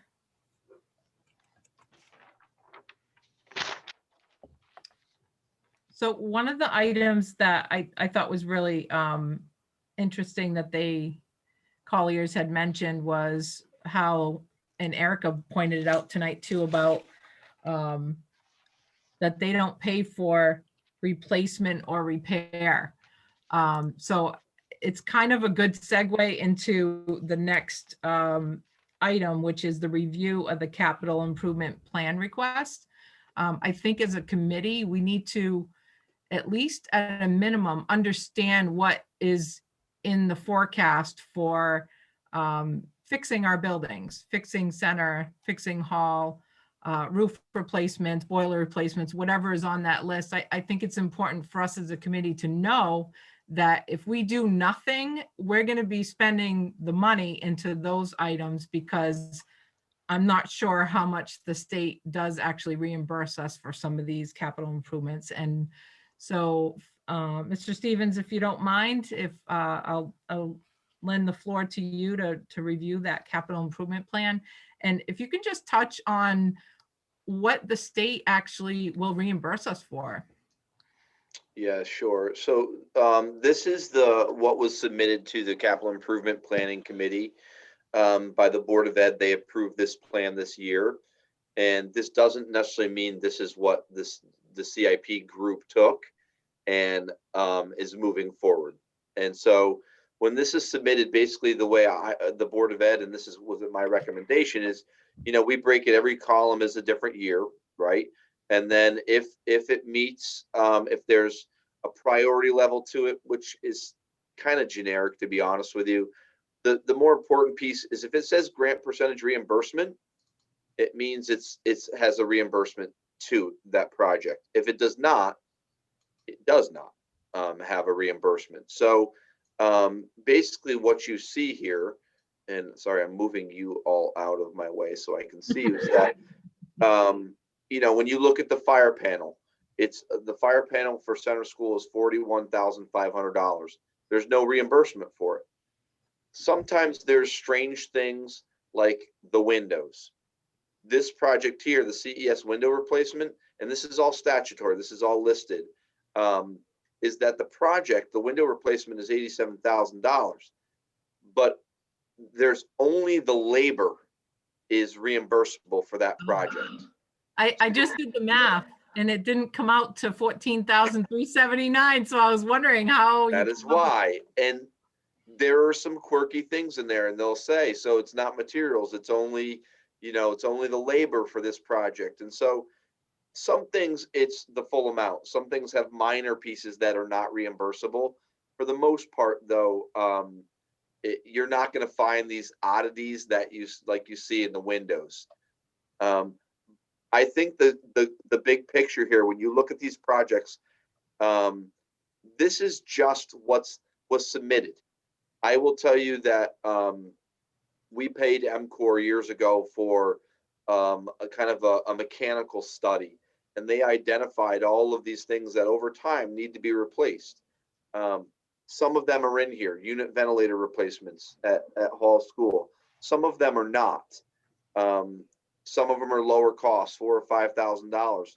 Some of them are a little bit higher. So if we believe that they're going to be failing in the next some number of years, they would be on here. But the majority of them don't qualify for reimbursement. And so when you look at this, what the board decided to put in year one, the majority of items don't qualify for reimbursement. And the same thing with year two, and the same thing with year three, all the way through. The majority of items don't qualify for reimbursement. And, some of these items are, and this is why you do a facility study. When they mentioned that was something that Colliers was saying, because, Costa and his group wants to know, hey, what are the shape of the buildings? What needs to be replaced? Just because you replace a boiler doesn't mean all the pipes leading out are in phenomenal shape. And I'm going to give you an example that's brand new, that's not on this list. We have had 2 septic tank blockage failures at Hall School in the last month. And we had them come in, and it wasn't things that were being flushed or, issues this time around. But when they basically flush the tank, they have a high pressure hose they put in. And the metal shards that were coming out as the pipes are just breaking down, he was using scooping trowels full of that material out of the pipes. And, Dave Litwin, who's the owner of Admiral, and, they scoped the pipes for us and they flushed them, said, look at Phil, you have to remember this septic field and system has lived its life. It owes you nothing. That's not on here. That's another item that will be added to the CIP next year. And some of these items are, ballparks. The ventilation project is a ballpark at $500,000. the elevator modernization, that's the low end, 151. We had an elevator failure yesterday. And he said, look, and I'm going to tell you, if you can't get this part, it could be an issue. This doesn't replace the box. That just replaces the guts. It's really generic, the mechanicals, and obviously we have an elevator expert on this committee. But it gives you a sense of the type of projects that are out there. And we added this column, I think it was last year, would this need be eliminated with a new school? Yes or no? Now, Erica, I don't know if you can share your screen, and now you can get a sense of, so that's what was submitted. And now the CIP committee has gone through, and what they've presented to the Board of Finance now is how they've now adjusted those projects. And Erica, why don't you just chime in and share this? So I made it big so that you could see the individual projects, but I'll just kind of, I'll go out, and this is tiny writing, so I don't expect you to be able to read it. Through line 77 here, so where the cursor is. Yeah. From here to here are the school projects, right? So they're the first projects. So you can see we've shuffled some of what Mr. Stevens and the Board of Education submitted into years 1 and 2. There's nothing in years 3 and 4. And then in year 5, there are 2 options, and this is new to us, an option A and an option B for year 5. If we were to move forward with some sort of renovated to new or new building, then none of these projects would be necessary. They go away. We wouldn't spend the money. So there would be one one bond for a new or renovated school. If we did a new school, we would bond then and get all of the remaining projects that were submitted in this CIP plan into one bond. Now it's a working document for years 2 through 5. Next year, everything will get shuffled. Year 2 becomes what goes into your current budget, and the other years are planning years. So based upon where this direction this board went, we may shuffle that again. So you can see there were several projects that were pushed out and others because we couldn't afford to do all of the projects for the town and all of the projects for the school in one year. It just wasn't feasible financially to bring to voters. So we left things like the fire panel and things we thought needed to be done, but shifted some things that we thought could wait and that were in his out years into future years so that we might have some direction at where the town was going on this. And if you looked at the estimated, very hypothetical Collier's timeline, they would be working on a new school and be in by 2025, right? So this would work into that plan. In that hypothetical situation, we would know then if we needed to do all these projects, because no matter how the building were going to be used, even if the town maintained it, some of these things may not be as necessary if it's not being used for a school. Like for instance, there's a project in there for clocks, PA system, and security strobes. That may not be something that's as necessary in use as a town building as it is in a school. So some projects might still remain and some might go away depending on the future use of either center or hall school. I can zoom in and you can see to year 1, and these are projects that are actually on the plan before Board of Finance now. Fire panel at Center School, chip sealing a parking lot at Center School, the fire panel at Hall School, painting the library, the interior of the library at Hall School, resurfacing the gym floor, and putting heat on the stage at Hall School. And the heat on the stage is kind of the back part of the stage that is actually used as a classroom. So it's not as though when you're in front of the curtain, you suddenly have heat. It's used as a classroom. So it's really heat for a classroom portion there. Correct, Mr. Stevens? I said that right? Okay. And so those are the items that we left, and we had to shuffle some things that he would have liked in year 1. If you looked at his year 1 plan, some of them got pushed out. And some of his year 2 things got pushed out then to the year 5. So there's some shuffling done. And then next year, I'm sure there will be a whole new crop of things to come For instance, the septic system he spoke about, plus things that, you don't anticipate beginning to see failure on, or that then we're in that, what's our year 6, which next year will be a year 5 on a 5-year working plan. So Erica, is this an active Excel document? I'm just curious, like for year 5, there was a bunch of items. I wonder if you could do a quick subtotal. It's On what? it's a PDF, and I believe, if my memory serves from many nights at CIP, it was around $1.2 million. Okay, that's what I was looking And we at. wrapped it into a bond with some other items on the plan that were outside of the school.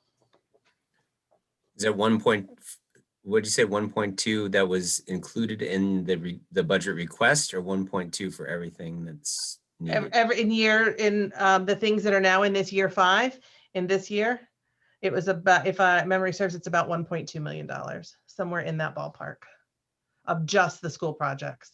So it's not including the years 1 and year 2 items, just the things that we moved off from Right. these out years into one bond. Okay. That's school and town, not just school. The bond would be school and town. The items for just the school are in the $1.2 million range. There were some road projects wrapped up in there, and that does not include land for a potential school building. But just the school so option 5A here in our plan does not include the bond. It's a bond just for the school projects. And Right. then there's a bond for others in year 4 that would play into option 5B. But it's about $1.2 million of projects. And those are just, really 3 years worth of projects known today. Right. And I think it's important to note that some of those might have been in the previous years that have been deferred to year 5 with hopes that it'll last that long, right? That is correct. Because Yes. every year the Board of Ed submits, and in the years that they hope, and CIP has to do, the hard work of what can we afford in this 1 year, and then kind of shuffle things and yes, hope that they last a little bit longer. Yes, so if you look at it from a, hold on, Ann, one more Sure. comment. If you look at it from a holistic view, if we do nothing as part of this committee, we're going to be faced with year 5. We're going to be faced with a 1.2 million cost, the town will, of unreimbursed funds to do all these repairs, Right. essentially. And I'll argue Is that- that's going to go up because we already know he's going to add a septic system next year. Right. All right, Ann, go ahead. What I wanted to say, that was looking forward with things that we're aware of, but a lot of the really big things are things we're not aware of. Like last year, the center septic system had a huge amount of work done on that. So this year, Hall was a surprise. A couple of years ago, there was a boiler that was a surprise. So there's things that we aren't even anticipating on this list. Right. Before we came to this meeting, Phil and I had a meeting to approve 2 new roofs, well, a roof and a half on the 2 buildings because that's the only way they could repair them.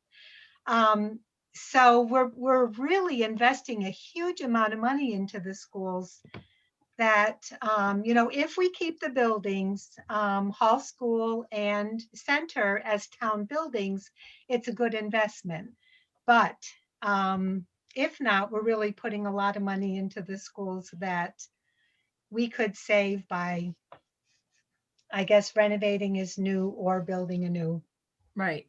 And those buildings aren't getting any younger, just like us, right? Yeah, and that doesn't even touch the operating costs inside the buildings with so few students. And that's originally back, 8 years ago, 9 years ago now, why we started this conversation is we had such a declining enrollment and increasing operating costs outside of just the, never mind the CIP. So those are still continuing. You still are operating 2 schools that are half full as far as this, fiscally responsibly funding a school. Right. And to Ann's point about putting money into the roofs, that's a direct cost of getting that work done. But there's also a category of indirect costs. For example, services, maintenance contracts. You're going to have this maintenance contract and your guy might be coming weekly on a 50-year-old boiler. Whereas if it's a new boiler, he might only come once every 6 months to satisfy the warranty on that boiler. So I think there is a component there of indirect costs that are going to continue to build up for all the existing buildings that we have to maintain. Mr. Stevens? One of the things that I think, I'm just thinking about the questions again, going back. I've heard this, and I would like to hear the answer from Costa, is if we decide to stay in 2 buildings, at some point, are they going to say, we're not going to give you full reimbursement? Yeah, you're eligible for 65%, but because your overage is 200 students at Hall School, guess what? You are only going to get a 20% reimbursement. I would like to know if that's something that happens and if it's going to impact us if we remain status quo. Yeah, good question.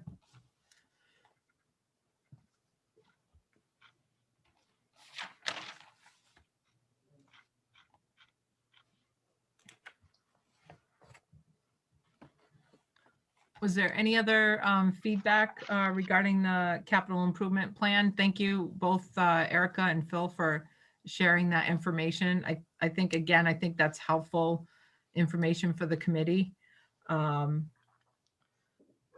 especially looking ahead at what our goals are for this charge.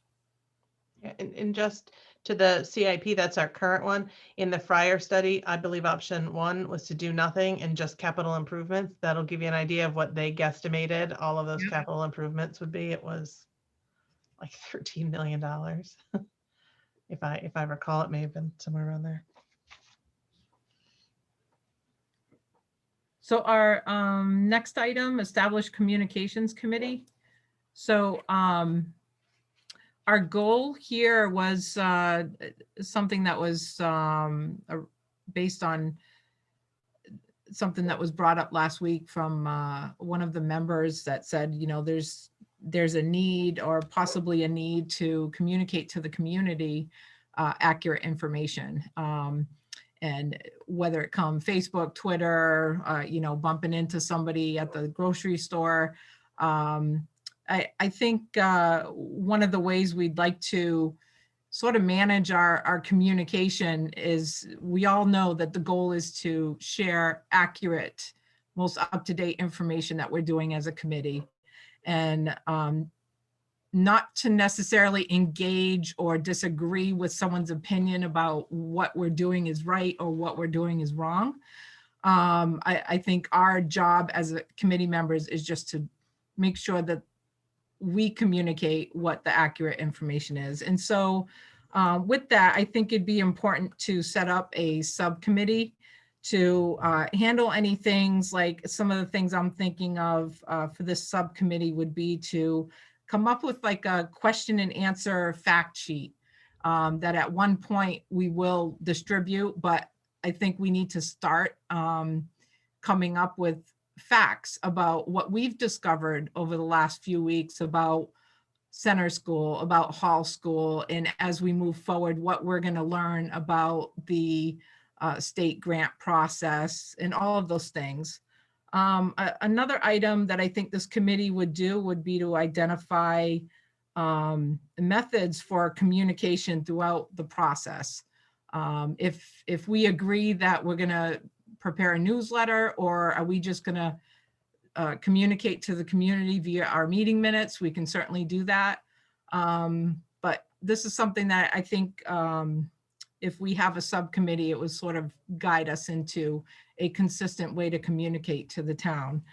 And then lastly, these are just a few items that I came up with, but possibly solicit another survey to the Willington community. I know the last survey, Mr. Stevens, I think was done, what, 2019?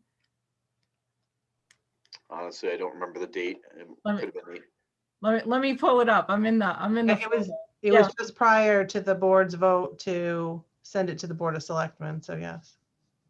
Yeah, it was August, school option. July, August, September. Yeah, I think this one, oh, there's no date on here, but let me see. It was September of 2019 when the board voted to move it to the Board of Selectmen. Yeah, I think this one's May. It says, oh yeah, May 31st, 19, facility study survey. Maybe that's not the same. I think thing, that was but- it. Okay, yeah, so there was one in May, one in August. So I think it'd be worth getting the feedback of the town into some type of survey. I'm not sure what that survey would look like at this point, but we have an example of what we've done before. Maybe just collecting that data, that's really what this exercise would be for. And then any other communication items that you guys think would be relevant where we could have representation, and that's what this subcommittee would be for. So I think at this time, I'd like to ask for volunteers to be part of this subcommittee. I don't think we're looking for all of us to be part of it, but I would say, 2 to 3 members or 1 to 3 members. Anne, are you asking a question or are you volunteering? I'm volunteering. Okay, perfect. Thank you. Anyone else? Gary, thank you. Yeah, and I'll say I'm happy to be part of it.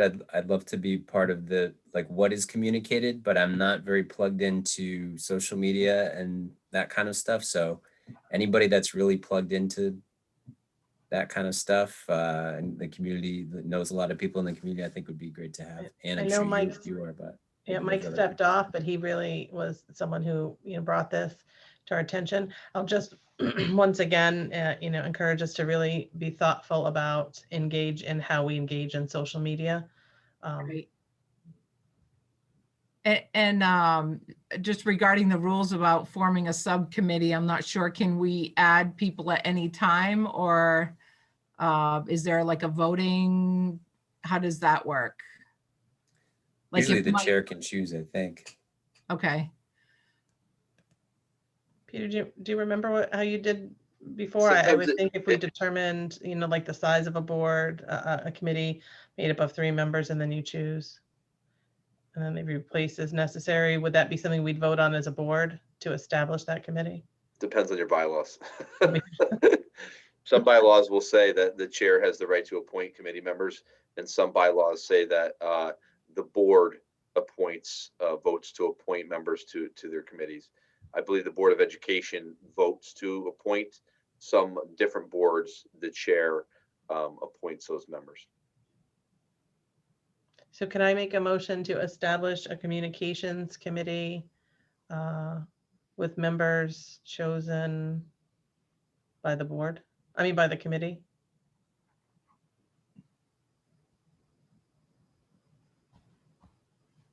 or would it be by the chair? It doesn't, I'm willing to go either way. So I'll make a motion to establish a communications committee made up of no more than 3 members chosen, appointed by the chair. I'll second it. Can I ask, will the chair be part of that? I think the chair's communication is going to be really important here. So whether the chair is part of that or it's 3 people plus the chair, I'd be interested in what folks think about that. But, typically the chair's the person that's asked to comment in the media and things like that.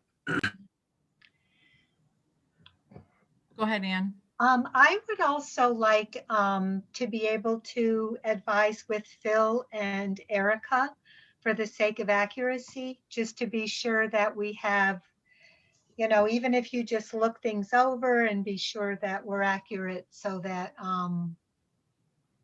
nothing is misconstrued. Are you willing or able? Yeah, I'm willing to be on the communication committee. I don't have any issues with that because I tend to have a lot of the Yeah. data anyways. Mhm.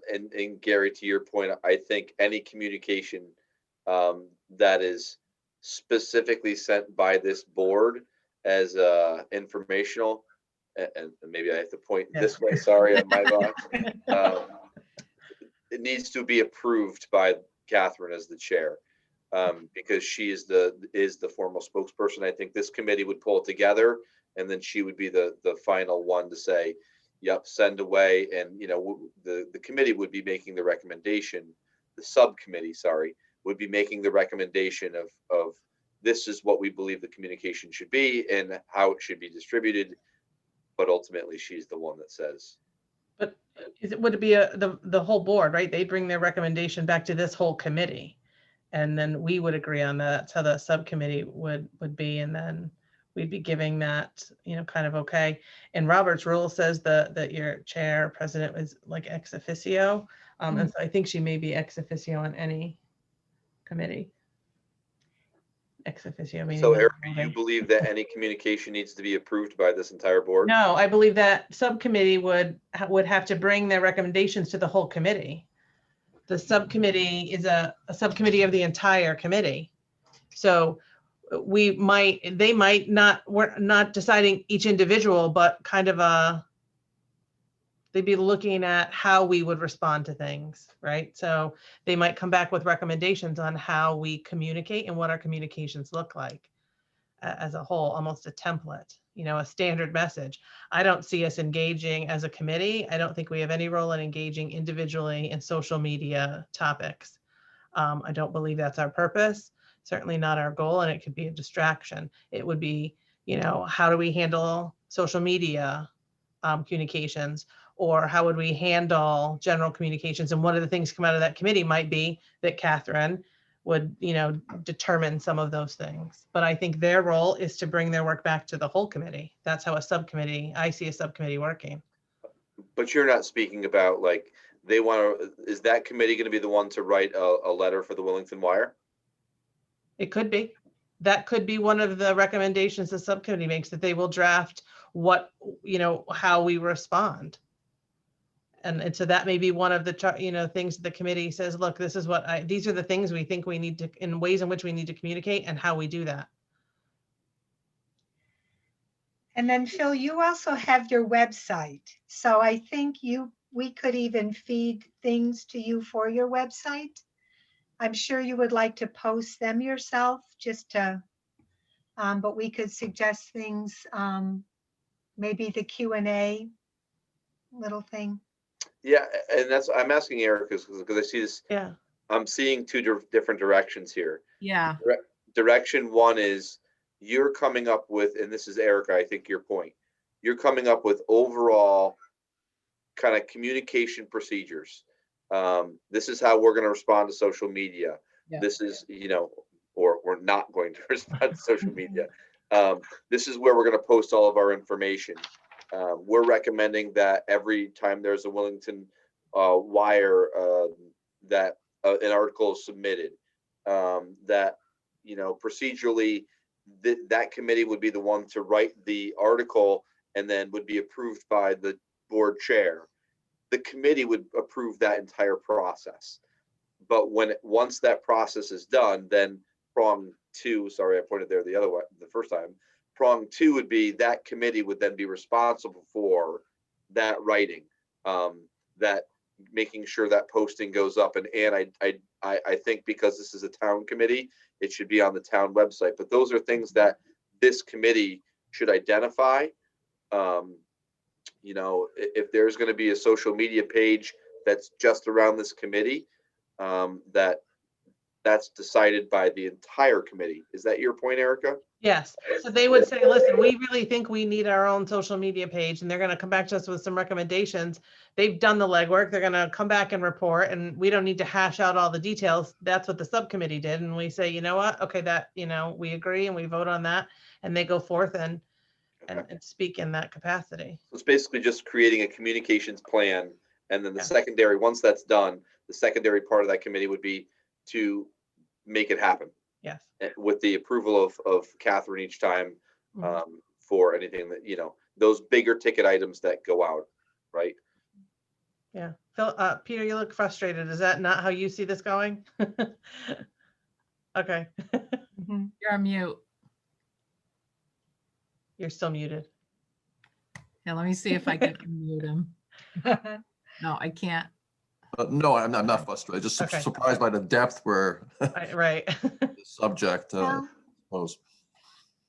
Well, it's Not- good to talk about it in advance Yeah. because I think there's going to be a lot of chatter as we heard last week from one of the members that there was some chatter on social media, and like Erica was saying, I don't think we should jump in and engage and say, hey, we're just here to set the record straight. Well, there's really nothing to set straight at this point. I think as the subcommittee, as a subcommittee member, I think it would just be tasks that would help promote our work that we're doing on this committee to the town and the community members of the town is this is what we're doing. We're right now we have meeting minutes where people can find out what we're doing, but I think having like a fact sheet that we're using it would be helpful to get out there. And some of the other items I mentioned about a question and answer communication and getting a survey out there. I think that's how I envision the subcommittee taking some action items to promote what the work that we're doing. Yeah, like, developing an FAQ, right? To put up on our site and then bring it back and say, look, this is what we thought. And the board, takes a look at it and then we move forward with that. The subcommittee should really just be reporting to us and it's very little discussion as a whole board. That's the idea that, the tough work is done behind the scenes in that subcommittee. And don't forget, we are going to have this Google Drive shared with the community. So, I mean, this is just my personal opinion. I don't see us needing a web page at this time. I think the town website does a good job at pointing out the individual committees and the meeting minutes and the work that they do. And I think we should utilize the town resources that we have now. But again, that could change 6 months from now. We may need to create a web page where it's interactive if people have questions, or an email account. I don't know. But that's something that this subcommittee could bring together and bring it to this committee to decide on. Erica? So when I say web page, or any of us say web page, I don't mean creating a whole new page. I'm going to share my screen. Off the town boards and commissions, if you go to the homepage, click on boards and commissions, there's a school building committee. Right now, it just has the member names and meetings, our agendas and our minutes. And we can add document. There's our meeting schedule. We can add some of those documents right here. So it's right off of the town webpage. You want to create an FAQ right here. We want to put a link right here to our online minutes on YouTube, meetings on YouTube. They want to watch for themselves and hear exactly what we say. Click here. You're going to go there. So we're really just building off of this page, which will be pretty simple. Exactly. And we'll make this, member section much smaller and fill it up with more pertinent information. For instance, this is the town of Mansfield's school building committee and facility study page, and all of the items they have listed. So, Erica, is there a webmaster that we could work with to put those things up? I giggle. There will be. We do have a webmaster. We do have an individual who is unexpectedly out, and we're not sure when we'll return. It happens. One of their stipend positions happens to be our webmaster. Okay. So right now, we've got a couple people kind of filling the void. But Yeah, yes, Gary, is that one of your things? Gary, would you be comfortable putting stuff up? That's not my expertise, but Well, I mean, I can do it. I don't know if I have permit. We can talk about that later. Okay, But yeah. somebody has to have the right permissions to do Right. it. It's not that hard to do, but we'll figure it Okay. out. We can give Okay. permissions for someone from any individual committee to manage their own page, or our webmaster will do it. Right now, nothing's gonna go up very quickly. right, As exactly. we all muddle our way through. Thank you. You're welcome. So just jumping back to the minutes, I think there was a motion on the table to establish a maximum of 3 people appointed by the chair for a subcommittee, for the communications subcommittee. So that's one motion. Do we have a second? And seconded. Okay. Yeah, sorry about that. Okay. And I don't think we voted. So all in favor? Say Aye. aye. Aye. Okay. Any nays? Abstentions? Mike's not on, so he just didn't vote. Right. So I'm that, just counting to make sure we had enough. okay, so we've established a subcommittee with Anne, Gary, and Phil. And so we're going to put on the meeting agenda for next week, just an update. It could be that you have no updates to the subcommittee would just speak about what any updates that you have. But I think based on the items that we spoke about earlier, if you want to get started on possibly putting together a question answer fact sheet. And again, this is all going to start as draft. Identify methods for communication throughout the process and solicit a survey. I think those would be 3 good goals to start working on. And like I said, you may not have any updates next week, but if you do, you can share those with us. And so next item would be the suggestions for our next agenda. We've got, I wrote down a couple things here. Let me see. One item, I thought maybe we could start the discussion to Erica's point earlier about preparing an RFP for a project manager, similar to a Collier's. We can start that discussion. And then review the 2019 survey and data. That is the information I believe is on our survey folder of our Google Drive. And I think maybe Phil, you might be more familiar with this item if you want to speak to that for next week. And then to Anne's point earlier about the timeline, it might be a good item to discuss. It may be too preliminary, but that is an agenda item. Does anybody else have any items that you want to put on the agenda for next week, Anne? Could we begin to look at what data we're going to need? The enrollment study, the town study, if there's town data that we're interested in looking at, and maybe try to get some of those things going? Or is what we have for our enrollment data adequate for what we need? Look into those things. I think Mr. Stevens was going to make a phone call to Costa at the Office of State Construction Grant. So I believe he was going to make a call just to see if our 2019 data was updated enough. And if it wasn't, I guess we would have to probably spend some money on getting a new update, right?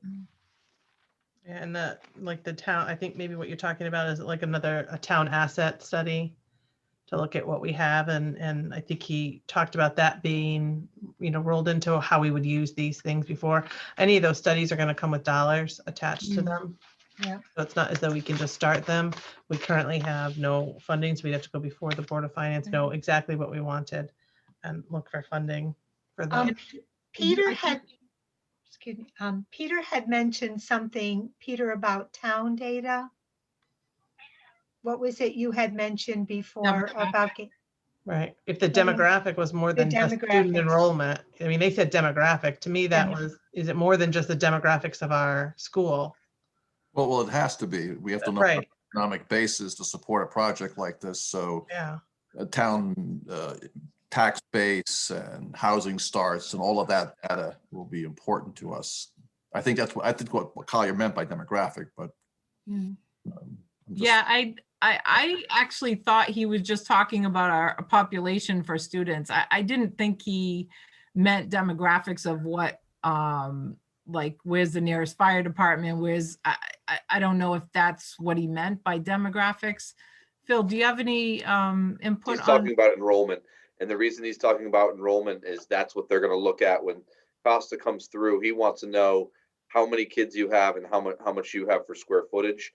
Exactly. And that's going to help him make a decision and guide, the group and how he's crafting his answers. I think, to Peter's point, the demographic data is good for this committee, but I don't think Costa's going to care at all about that. Right. He's going to care about, how many students do you have and how much square footage you have. I saw Collier's using the similar terms in two different places. Demographic, when we go to talk to them, and I saw that as just student data. But then he said it would be critical to use the data of the town. And that's where, Peter, all of the data you're talking about, I think, is something we have to look at to help shape our decision and our process and our project. Right. That will be important. So they're two different things. Yeah. And I think that actually comes into play once we have a project manager on site. Mhm. Like once we hire somebody, we'll have to use that town information. But beforehand, we need that pupil count and the enrollment data that Phil was just talking about. Yeah, which is why I see needing, that kind of rep sooner than just when we have a project, that they're gonna need to assist us in making sure we have the accurate data to determine what our project should be.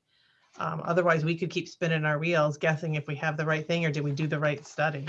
Right. And Well- they've done this many, many times. They know what kinds of things we need to look at to make a well-informed decision to bring to our voters. And I will push my luck as much as I can, with Scott and get as much free information as I can. But I also know I have to be reasonable.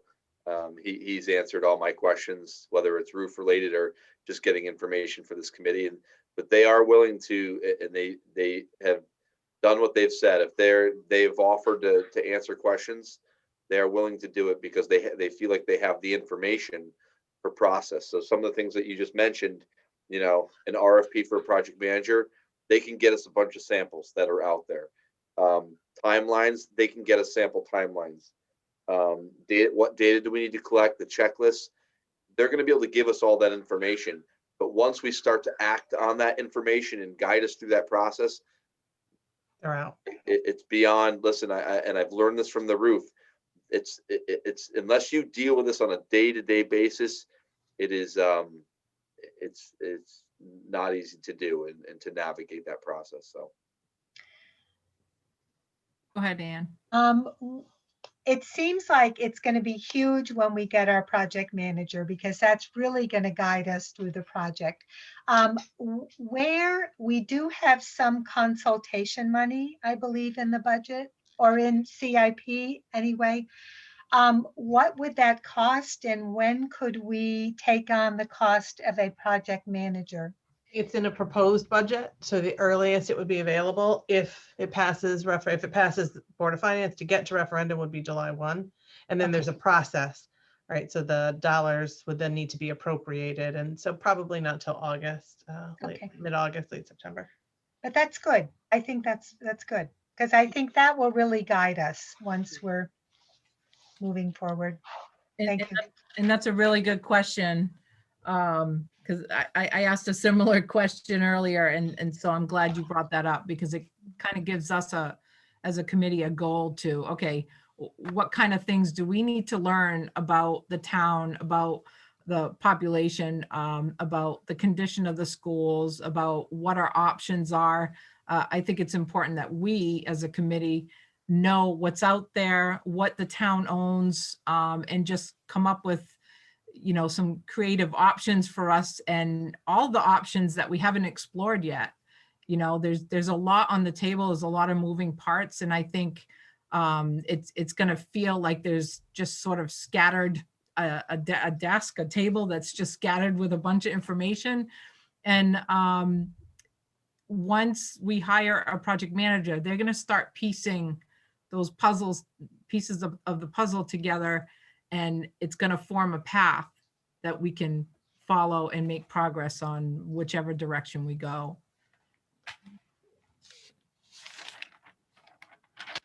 So we've got 4 items tentatively for the next agenda. And I think the first one that Anne brought up about what data do we need for, I think she was talking about enrollment data. And I believe Phil is going to see if we can use what we currently have. But for next week, we'll plan on reviewing the 2019 survey and data. We'll start the discussion about the RFP for a project manager and discuss the timeline, and get an update on our progress of the subcommittee. And thank you for volunteering for that subcommittee. Catherine, we're not on till the 7th, correct? Right. Our next meeting is the 7th. Yep, the next meeting is the 7th, and I just want to throw out there, after the 7th, there's another meeting, April 21st, which is the week of April vacation. I just wanted to get a tally of if anybody's going to be traveling, if we're going to want to have that meeting, or do we want to cancel that meeting, or what are your thoughts? Is everybody available for the 21st? No? I see one no. Okay, 1 no. If you're on the phone, just speak up because I can't see everybody. I think Mike's the only one, and I don't think he's back with us yet. Oh, it looks like he is. Mike, He never left. oh, I see. Yeah, I think he stayed logged in. Okay. Okay, so we'll have our standing meeting. So the next meeting is April 7th, but we'll also keep it for the 21st. So is there any more questions? If not, we'll make a motion to adjourn this meeting. I'll move to adjourn. Is there a second? Second.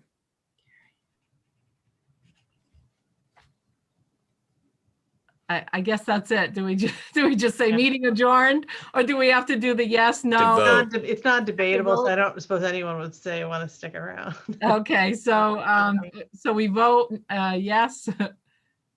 Any nays? All right, so this meeting is adjourned. Thank you guys and have a good week. We'll see